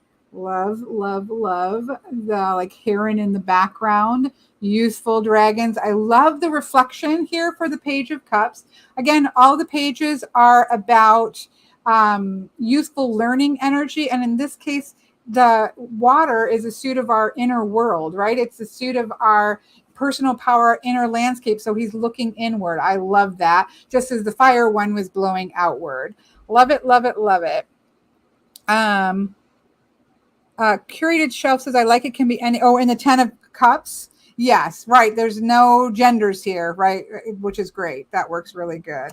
Sorry, my stomach is growling. I taught a 3-hour class and I couldn't wait any longer to do this. So I'm going on talking for 4.5 hours. So I'm hungry, but we're going to go through this because I'm super stoked. So there's our page.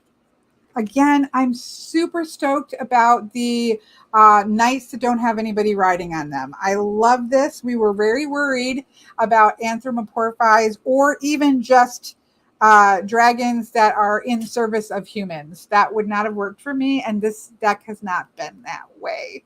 I have been gushing and gushing.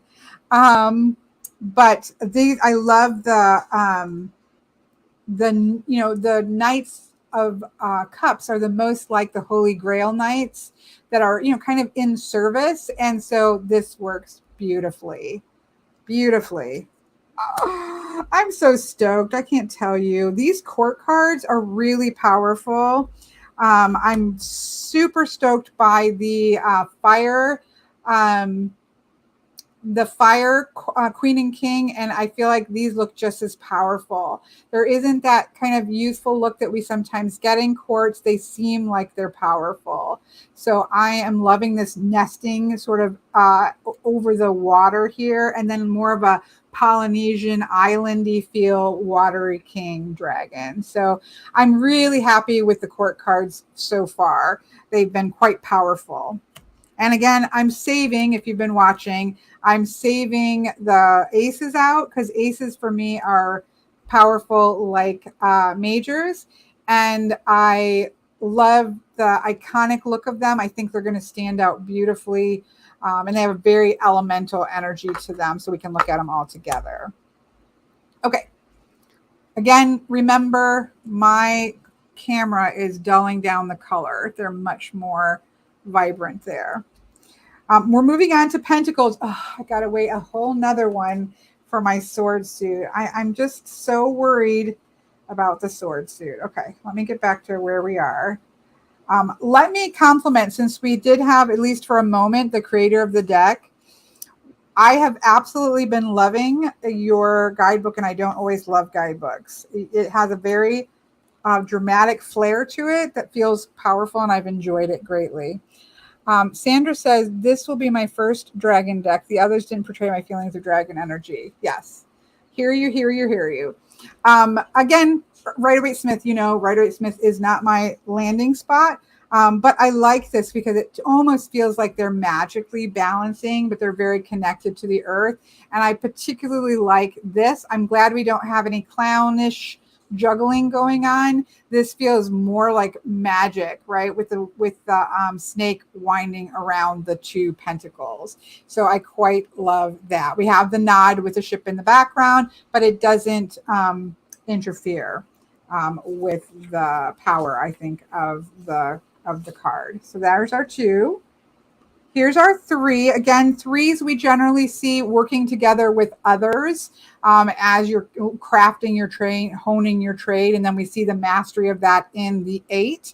And so that I enjoy. And they're using bones to do so, which is funny. In the soft light of autumn, a lithe jade dragon uses all her gifts and skills in her inlaid masterpiece. A bone here, an antler there, needs just one final flourish there. With neither roar nor snort, a pair of dragons cast critical eye over her resplendent labors.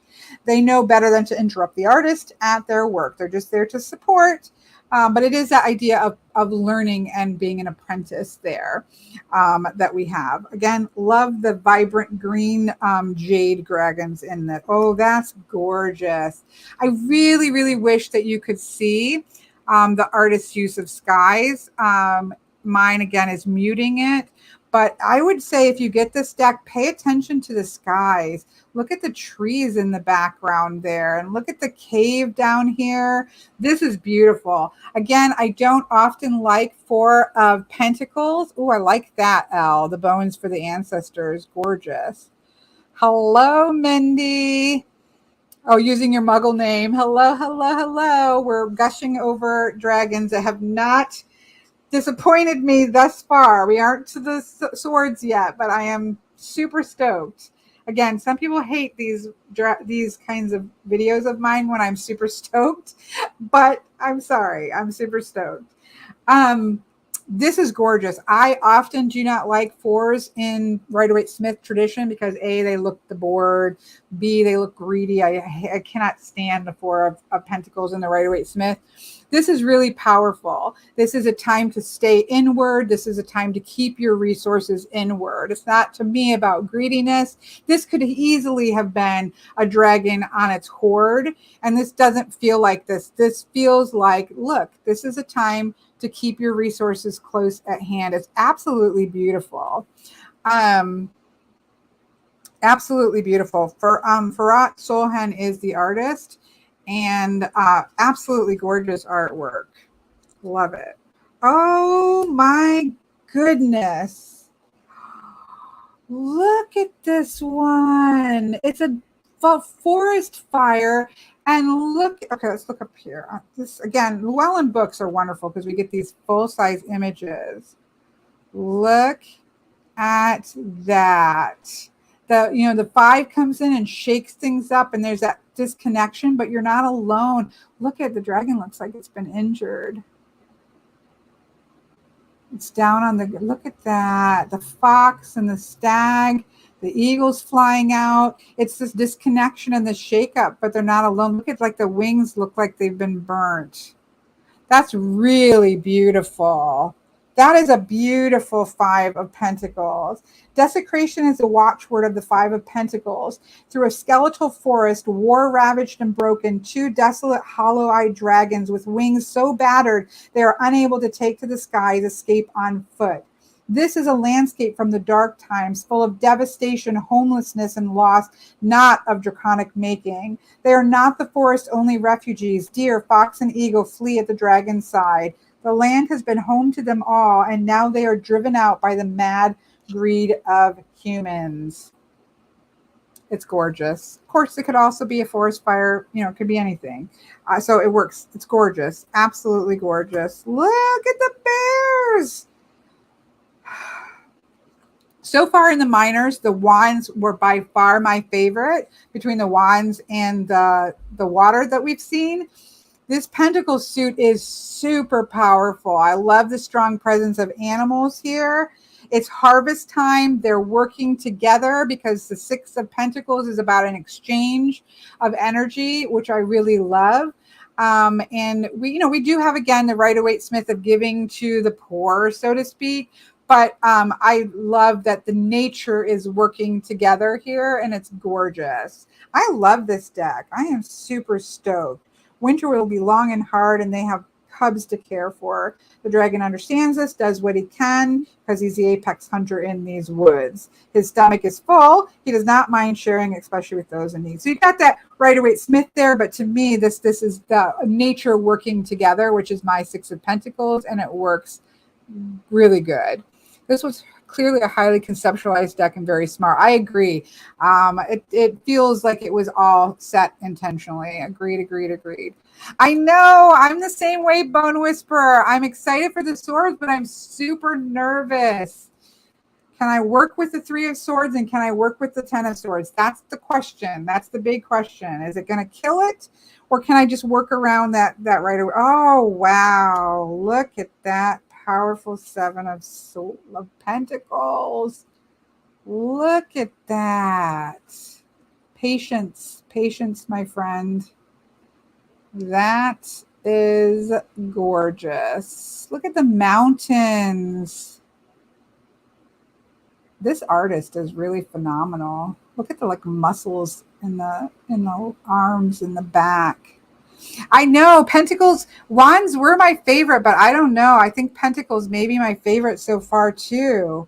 That is stunning. Then we have, so what we started in the, let me flip back here. What we started in the 3 is mastered in the 8. Right? Learning, growing, exploring. Now we've mastered it in the 8. And that looks like a masterful. It's almost like we're seeing a dragon blacksmith in the fires that deep in the caves and the volcanic caves there, right? Absolutely gorgeous power. I love the Pentacles. Look at this. This artist. Has this Farach Solhan done other stuff? Do we know if that person's done other things? His dragon drawings are amazing. There has been no mushy dragons. There has been all, look at the horns. There's been all super powerful faces. Sorry, my stomach's growling. I know it's picking it up. I can't help it. I'm hungry. Again, I love the use of animals in this in the Pentacles. And there we've got our 9, that perfect place to rest and focus on what's important. Yeah, the Pentacles are stunning. Here we have our 10 of Pentacles. We have Legacy, which is pretty. We got the different generations here. I think that that idea of legacy generation to generation would be very strong in dragon energy. And so it's quite beautiful. Let's see what it says here again. I'm loving the guidebook. Under a brutal October sky, and nope, yeah. And enchant again, I wish you could see the skies in person. The skies are gorgeous in this deck. Under a brutal October sky, an enchantment of dragons, 3 generations together enjoy a peaceful afternoon. From on high, a hoary grand dragon, I love that grand dragon, love that, grand dragon looks down upon his living legacy of scale and blood. His dragon daughter basks in the sun, keeping a watchful eye on her trio of unruly dragonlets, while her mate stretches his wings over distant green gold patchwork hills. Love it, love it, love it. 3 generations. It's that, again, 10 of Pentacles is setting something in motion that takes on a life of its own and continues that legacy forward. And this works really well. What does Sean say? He is a freelance artist. Working with him was a joy. I believe it. As he was able to take my concepts and rough sketches and bring them to life. You can tell, I will say, again, I'm not just to kiss up to the, I was saying this before you came in. You can tell that this was something that was not pre-existing artwork, but was very deliberately done with the concept. And it's quite refreshing because unfortunately we've seen some newer decks in which clearly the artist and the author haven't been able to always work closely, and I think it suffers when that happens, and this doesn't have that problem. Here we have the Page of Pentacles. Again, I love the pages in this deck. This is very grounded feeling, even at the edge of the water here. This is the womb of the world, the source of Earth's energy and deepest secrets. Here stands a young dragon, exuding health, intelligence, and infinite promise. Really gorgeous. Yeah, I'm a huge fan of the Pentacles. Look at that knight. Knights should be powerful. Every one of these knights are active, movement-oriented, powerful dragons that are just stunning. The knights maybe are my favorite of the courts, although I'm really liking all of the courts. But the knights are powerful, and I love to see that. But I know, and it's just beautiful. It's just beautiful. Here's our queen with her eggs and our king. Again, I'm a huge fan of the quartz in this deck, and it's not always the case. Sometimes there's some umph that gets lost in the quartz, and I don't think the greens in this are stunning. Like, look at, it's really vibrant, kind of again like my shirt. In real life. So just take whatever you're seeing and ramp up that color saturation. And I thought my concern at the beginning of this, I said it in the beginning, my concern was, okay, here comes the swords, folks. Let me take a drink. Please. You may want to walk away, Sean. The swords are my baby, and I am not a Rider-Waite Smith girl. So this is my, I can work with a lot. And I know this is Rider-Waite Smith, so this is on no judgment to the deck because this deck was made to be Rider-Waite Smith. But it's what says whether or not I can work around it or not. So please don't take this as a judgment. I'm sure it's perfect as a Rider-Waite Smith. I'm just not a Rider-Waite Smith gal. Again, I'm loving the oh, do I love that. Mendy's here for my review. I'm loving the aces. That is gorgeous. 2 of Swords, come on. 2 of Swords are powerful. One of my favorites. And that is stunning. With wings wrapped cape clothes against the elements, an aureate dragon makes her stand on a moonlit stretch of tidal sand. At her back, 2 sword-top rocks thrust their way through the unsettled sea. Again, 2 of Swords. I want to see air to sea. It's my favorite thing, and this has it. I wish you could see the color of that moon. It's stunning. It's stunning. They spell disaster for any save a dragon who try to come ashore. Clouds race across the sky, threatening to obscure moon and leave the dragon in darkness. Like a fairy dragon, yes, I am the stuff of fairy queens. Like a fairy dragon poised on the tip of a rapier, the Two of Swords is animated by tension. Change is imminent. Opposing forces are at play, and like it or not, a decision must be made. Love it. Love, love, love, love, love it. Absolutely love it. Okay, okay. There we go. That is a strong Three of Swords. I will take it. I will take it. Again, there's nothing wrong with the Rider-Waite-Smith. I get so much hate mail. There's nothing wrong with the Rider-Waite-Smith Three of Swords. I just don't read it that way. The three is a number of growth and a powerful growth from our experiences, both good and bad.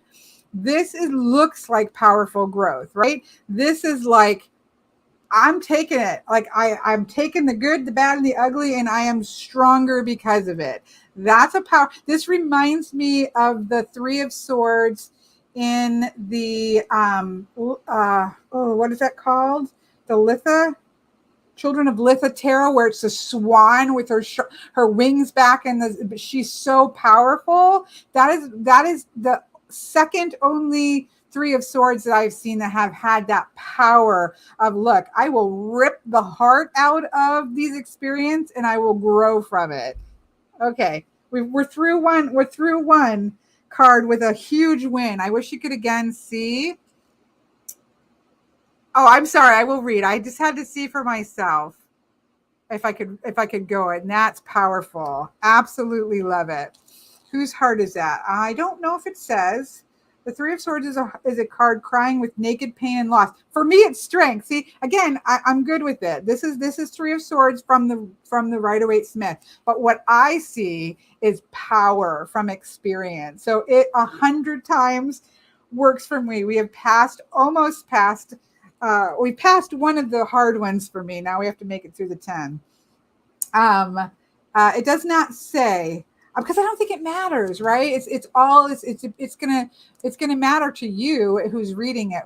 Whose heart is that, right? What is that experience that pulls you out of your comfort zone and gives you strength and causes you to grow, and or makes you really sad, depending on how you read it. Love it. I will take it. I will take it. Love it. Again, Sleeping Dragon, Four of Swords, step back and sort of recharge before going back out. It works really well. Oh, look at the Five of Swords. Can we just, I don't know, some people are coming on new, but I have to, what one was that, guys? It was in the Wands. I want to juxtapose a couple things. Just let me play. Just give me a moment here to play. Okay, well, that one. And then which one was it in the Wands? 1 second. Just have patience. Have patience.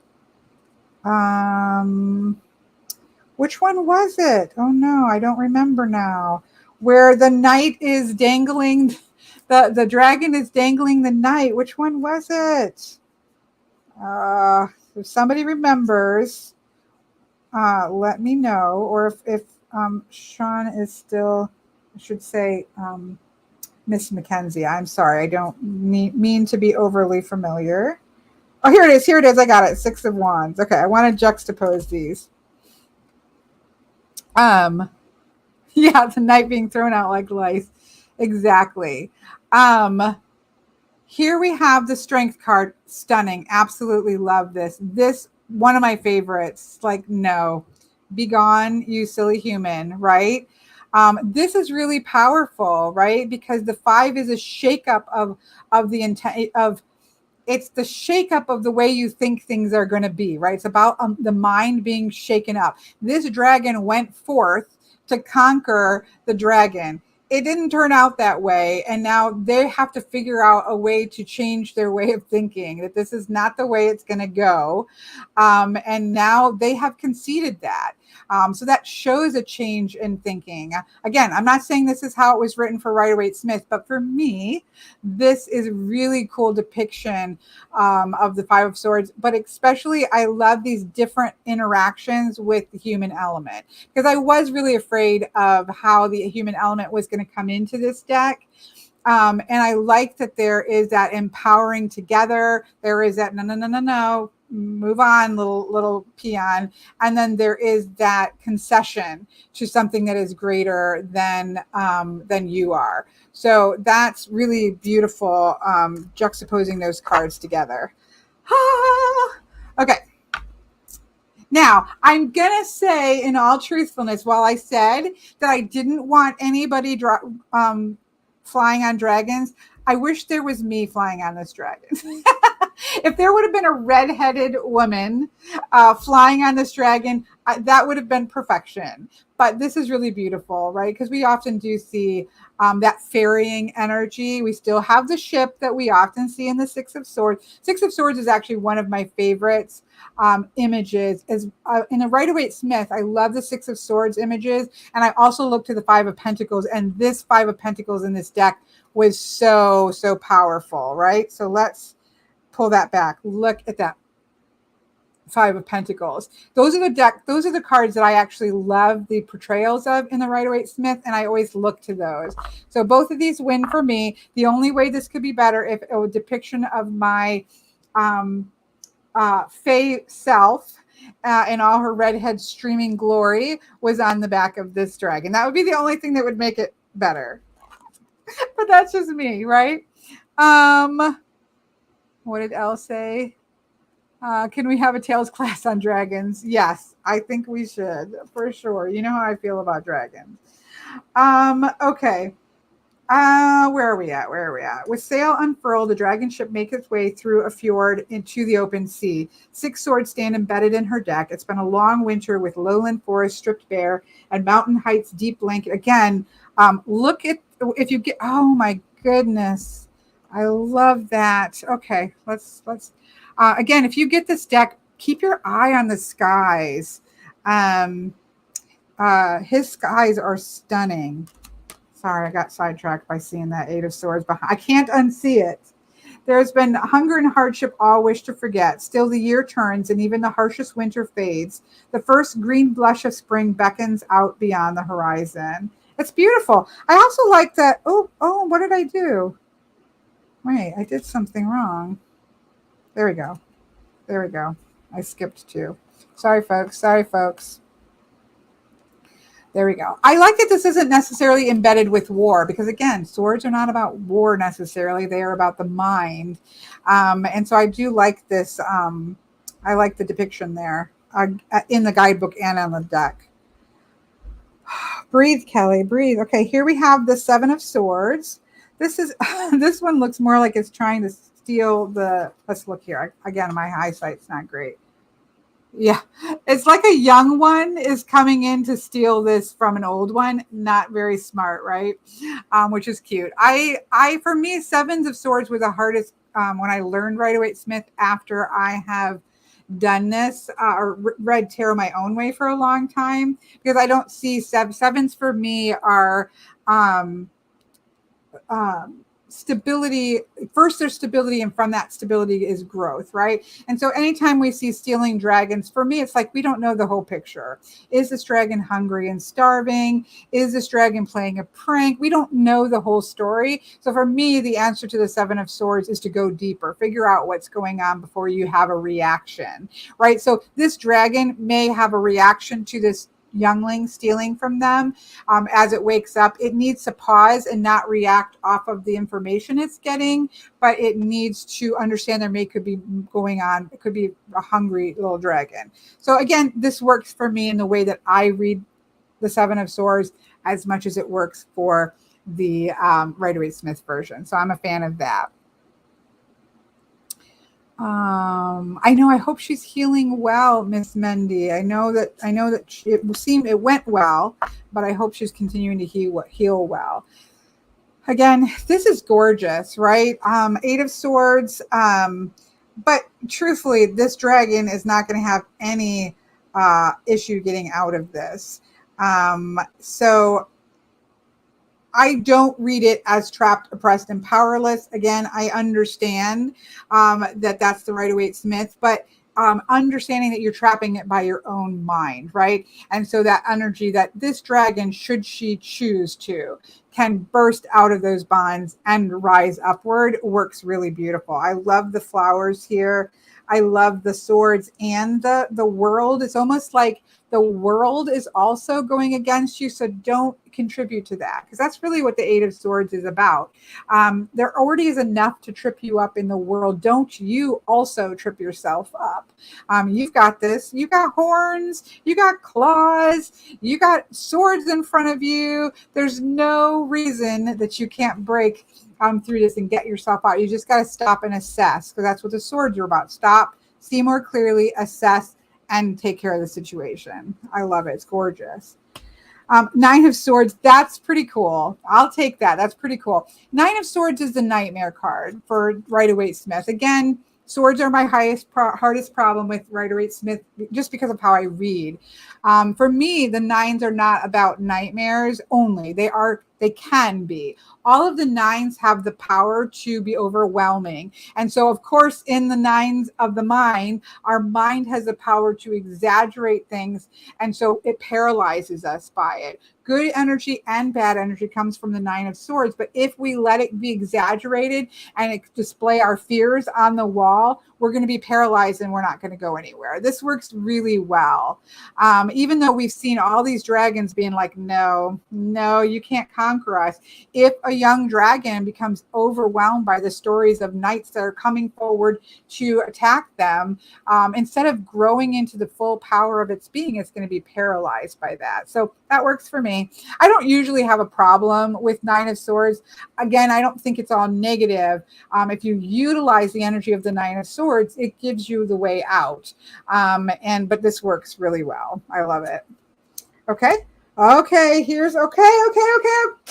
I can deal with this. I can deal with this one. Look, okay, folks, this is the big game changer for me. The Ten of Swords for me, again, I don't care about Rider-Waite Smith here. The Ten of Swords for me is a culmination of the suit of the mind, right? That dragon up there is drawing from their past experiences, and come on, folks, go ride with me at dawn. The energy of their ancestors, because for me, dragons are inextricably bound with my ancestors, right? And so I can use the skull here as the ancestral knowledge that is there, the knowledge of their own experience, the knowledge of the generation before it. I know this is not what it's painted for. I'm telling you what I see, right? And so for me, that is a powerful dragon who has learned from the bad experiences, the good experiences, the lessons learned in its lifetime and in the lifetime of those that went before it. Bam, I can read this all day long. Now, for you that are Rider-Waite Smith people, I'll concede. Lightning splits a tempestuous sky, illuminating a pile of boulders heaped atop skeletal dragon remains. Only skull and bony paw are visible beneath the funeral barrow. 10 swords pierce the mound, including one larger, more prominent than the rest, which impales the dragon's skull clean through. A death blow that brought ruin, defeat, and tears. Overhead, a grieving dragon, again, I don't see grieving, challenges the storm. Her fierce defiance, a plea to the great dragon. It's gorgeous. So if you're Rider-Waite Smith, then bam, this works for you. I can take it and run with it, and it did not kill the deck for me. Thank you, Sean, and thank you, Farat Sohan. Absolutely gorgeous. And yes, I agree. Al, I do think there is a bit of feels phoenixy in the way that the fire is shaped. Is absolutely gorgeous. Again, please note that these are really vibrant in real time. I feel like I'm exhausted now. I'm exhausted. We got through, well, because I know I'm going to love the quartz. We got through all of them, and there's no bad one, not bad. Again, there's no ones that I can't use. And this is true. Let's speak, because this is what I do, is look at decks. this is what people should be doing. You can have Rider-Waite-Smith and leave space for people to interpret in other ways. And a really good modern deck should do that. And this deck definitely does it. It's very clear to see the Rider-Waite touch-ins for those that use that, which is, to be honest, the majority of people. But there's space in there for someone like me, and that's a big bonus. So love it. Jonathan, yes, I'm so glad you love the whole deck. Yes, no question. Page of Swords. I've loved all the pages. I love the butterfly on the sword's edge. That's awesome. That is an awesome Knight of Swords. And look at the butterfly is on the shape of the wing. That is powerful. Again, I've loved the Knights. I think the Knights are my favorite. There is no Dragon Riders here. I love Dragon Riders of Pern and those things, but there's no Dragon Riders here. These are powerful, moving, and I love that there's a tornado and a storm in the Knight of Swords. Bam. Look at the Knight or the Queen, and there's our Queen and King. Again, I love, you know what this reminds me of? One of my favorite Queen of Swords is the Shadowscapes with the curved sword that cuts both outward and inward. And this it's not the same, but it reminds me of that. And I love the snowdrops, that first kind of flower that's coming up after the winter. And then there's butterflies, which is makes sense in a sword suit. And even on the King. Look at how powerful. Let's go here. Sorry, folks. I'm just so excited to have gotten through the swords and it hadn't ruined the deck for me. That, and again, no shade to the people who do the way they do them. But for me, there's no good dragon decks other than, now we've had a couple. This is gorgeous. I think if I'm correct, all of the kings have had baby dragons in them. Let's see. We can play a little bit, right? We can just pause. Sean, if you're still here, thank you for popping in, number one. Two, thank you for making this workable for those of us who are not strictly Rider-Waite-Smith. I don't know. I would have a hard time picking between the Wands and the Pentacles as my favorites. Wait, let me find. 1 second. Is there? Yep, there's a baby there. I like this, and I'm going to tell you why. Let me find all of them because we got time to play, even though I'm tired of talking, and you're probably tired of listening. Okay, where did I? There we go. Yep, there's a youth there. So yeah, I'm guessing. What are we looking for? Pentacles. I really like this, right? Because, yep. What I like about this is that, so all of the sires, right? All of the kings have babies in them. And I really like this because the kings are very masculine, traditionally masculine energy, right? But we have in this that nurturing masculinity that we don't often get a lot of good examples of in emperors or, let's peek. We can peek. I don't think so. Well, the emperor is all of the people, right? Not just the one. He's protecting, because the emperor is a gorgeous card. I think I've got everything too. I'm so excited about that Three of Swords. I am stoked about that Three of Swords. I love that devil. I just love every single card in the majors. Love that. Okay, yep, I've got them too jumbled up now. But yeah, that to me is really powerful. Oh, sure. I am happy to show you the Queen. Let me zoom out a little bit.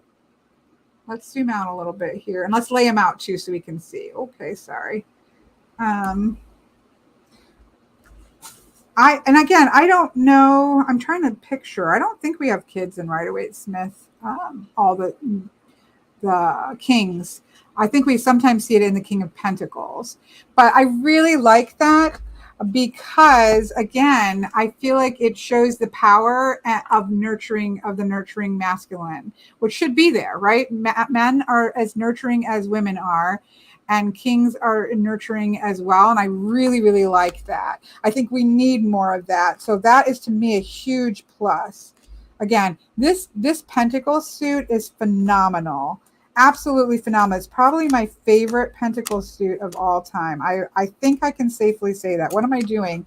Queen. Sorry, I can't even think straight. I'm super stoked. There's something else I wanted to grab. Oh, let's go ahead and grab the knights while we're at it.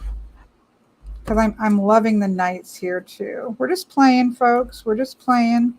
Nobody panic. Okay, I got it all out of whack here. Here is a knight, and here's the queen. Okay.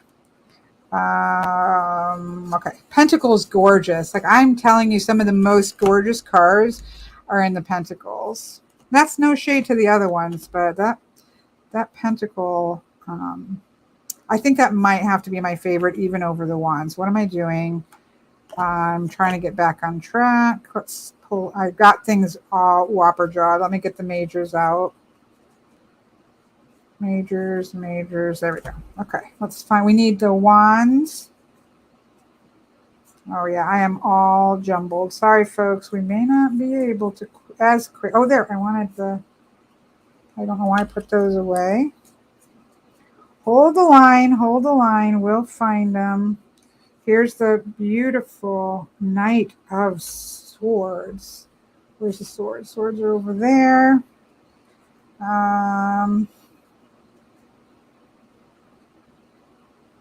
Knight of Cups. Queen of Cups. What are we still looking for? We're looking for Wands. I've got them all jumbled now. Knight of Wands. Queen of Wands. So what are we looking for? We're looking for the Queen of Swords. Might be over here. I'm not sure. It's a typical Llewellyn shuffle. Yeah. I like the shuffle on Llewellyn. I like their old cardstock that wasn't as glossy, but I love this High Priestess. Love that Emperor. Okay.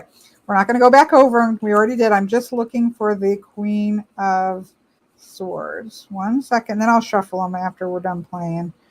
Here we go. All right, so there is, and the pages are all a sweet and youthful energy like you want them to be.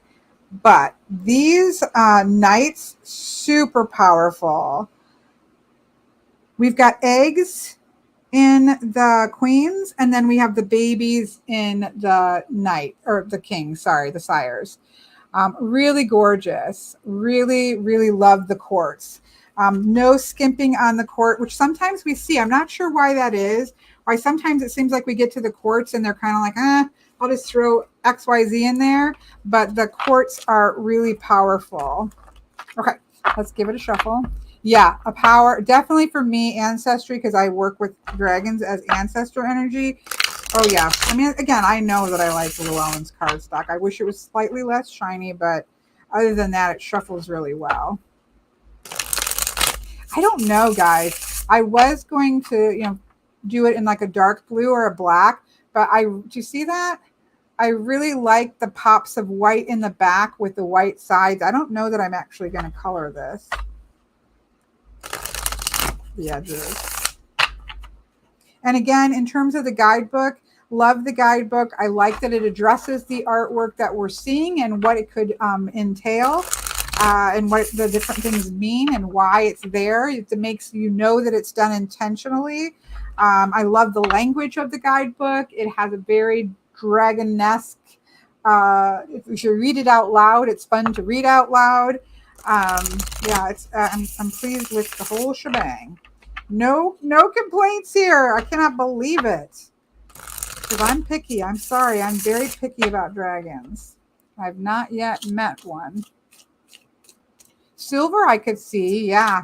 I haven't had a lot of luck with metallic borders, but this is such a glossy cardstock. It would be easier to do metallic because it's easier to wipe it off the front.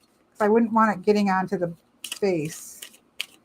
I don't know why I'm shuffling this much. We don't need to do that, but I just wanted to show you it in my past, present, future. Again, this is very muted in color. So if you like the muted color, it's much more vibrant than this. So please take that as that. Position of fire, position of air, position of water, position of earth, do this. Be strong. Learn from your past experiences. Don't do this. There we go.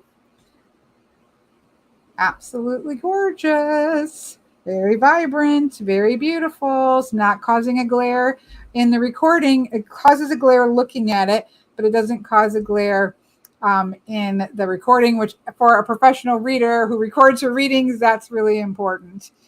So yeah. Okay, folks, I consider this a giant win. We have had some wins, finally, right? Again, love this, love Oak, Ash, and Thorn, different energies, right? But dragon energies that work. So after so many years of not having dragons that, for me, really feel like dragon energy, we've had some great wins for those of us that are dragons. Lovers of dragons and ancestors of dragons. So I am a huge fan of this. Really well done. Really easy. I think this would be very easy for somebody who's comfortable with Rider-Waite-Smith to read, and it has the space in it for someone like me who has some differences in how I read. So that is a huge win for me. Thank you very much to Miss Sean for popping in and joining us. We appreciate it. I hope it wasn't too uncomfortable or painful for you. And thank you guys for hanging out with me while I gushed. Again, I said it from the beginning. I had high expectations and I was nervous and excited, and only got more excited as I went, and it has not disappointed. And so I'm super stoked about that. I hope that you guys enjoyed the walkthrough, and it helps. Again, for me, walkthroughs are a win if you know it's for you, or you don't, it's not for you. It saves you money on something that's not for you. So it's a win-win for me either way. This was a personal one for me. I like, please, and it won. So thank you very much, everybody. I hope that you have a wonderful rest of your weekend, and I will talk to you all in the next video. Goodbye, everybody.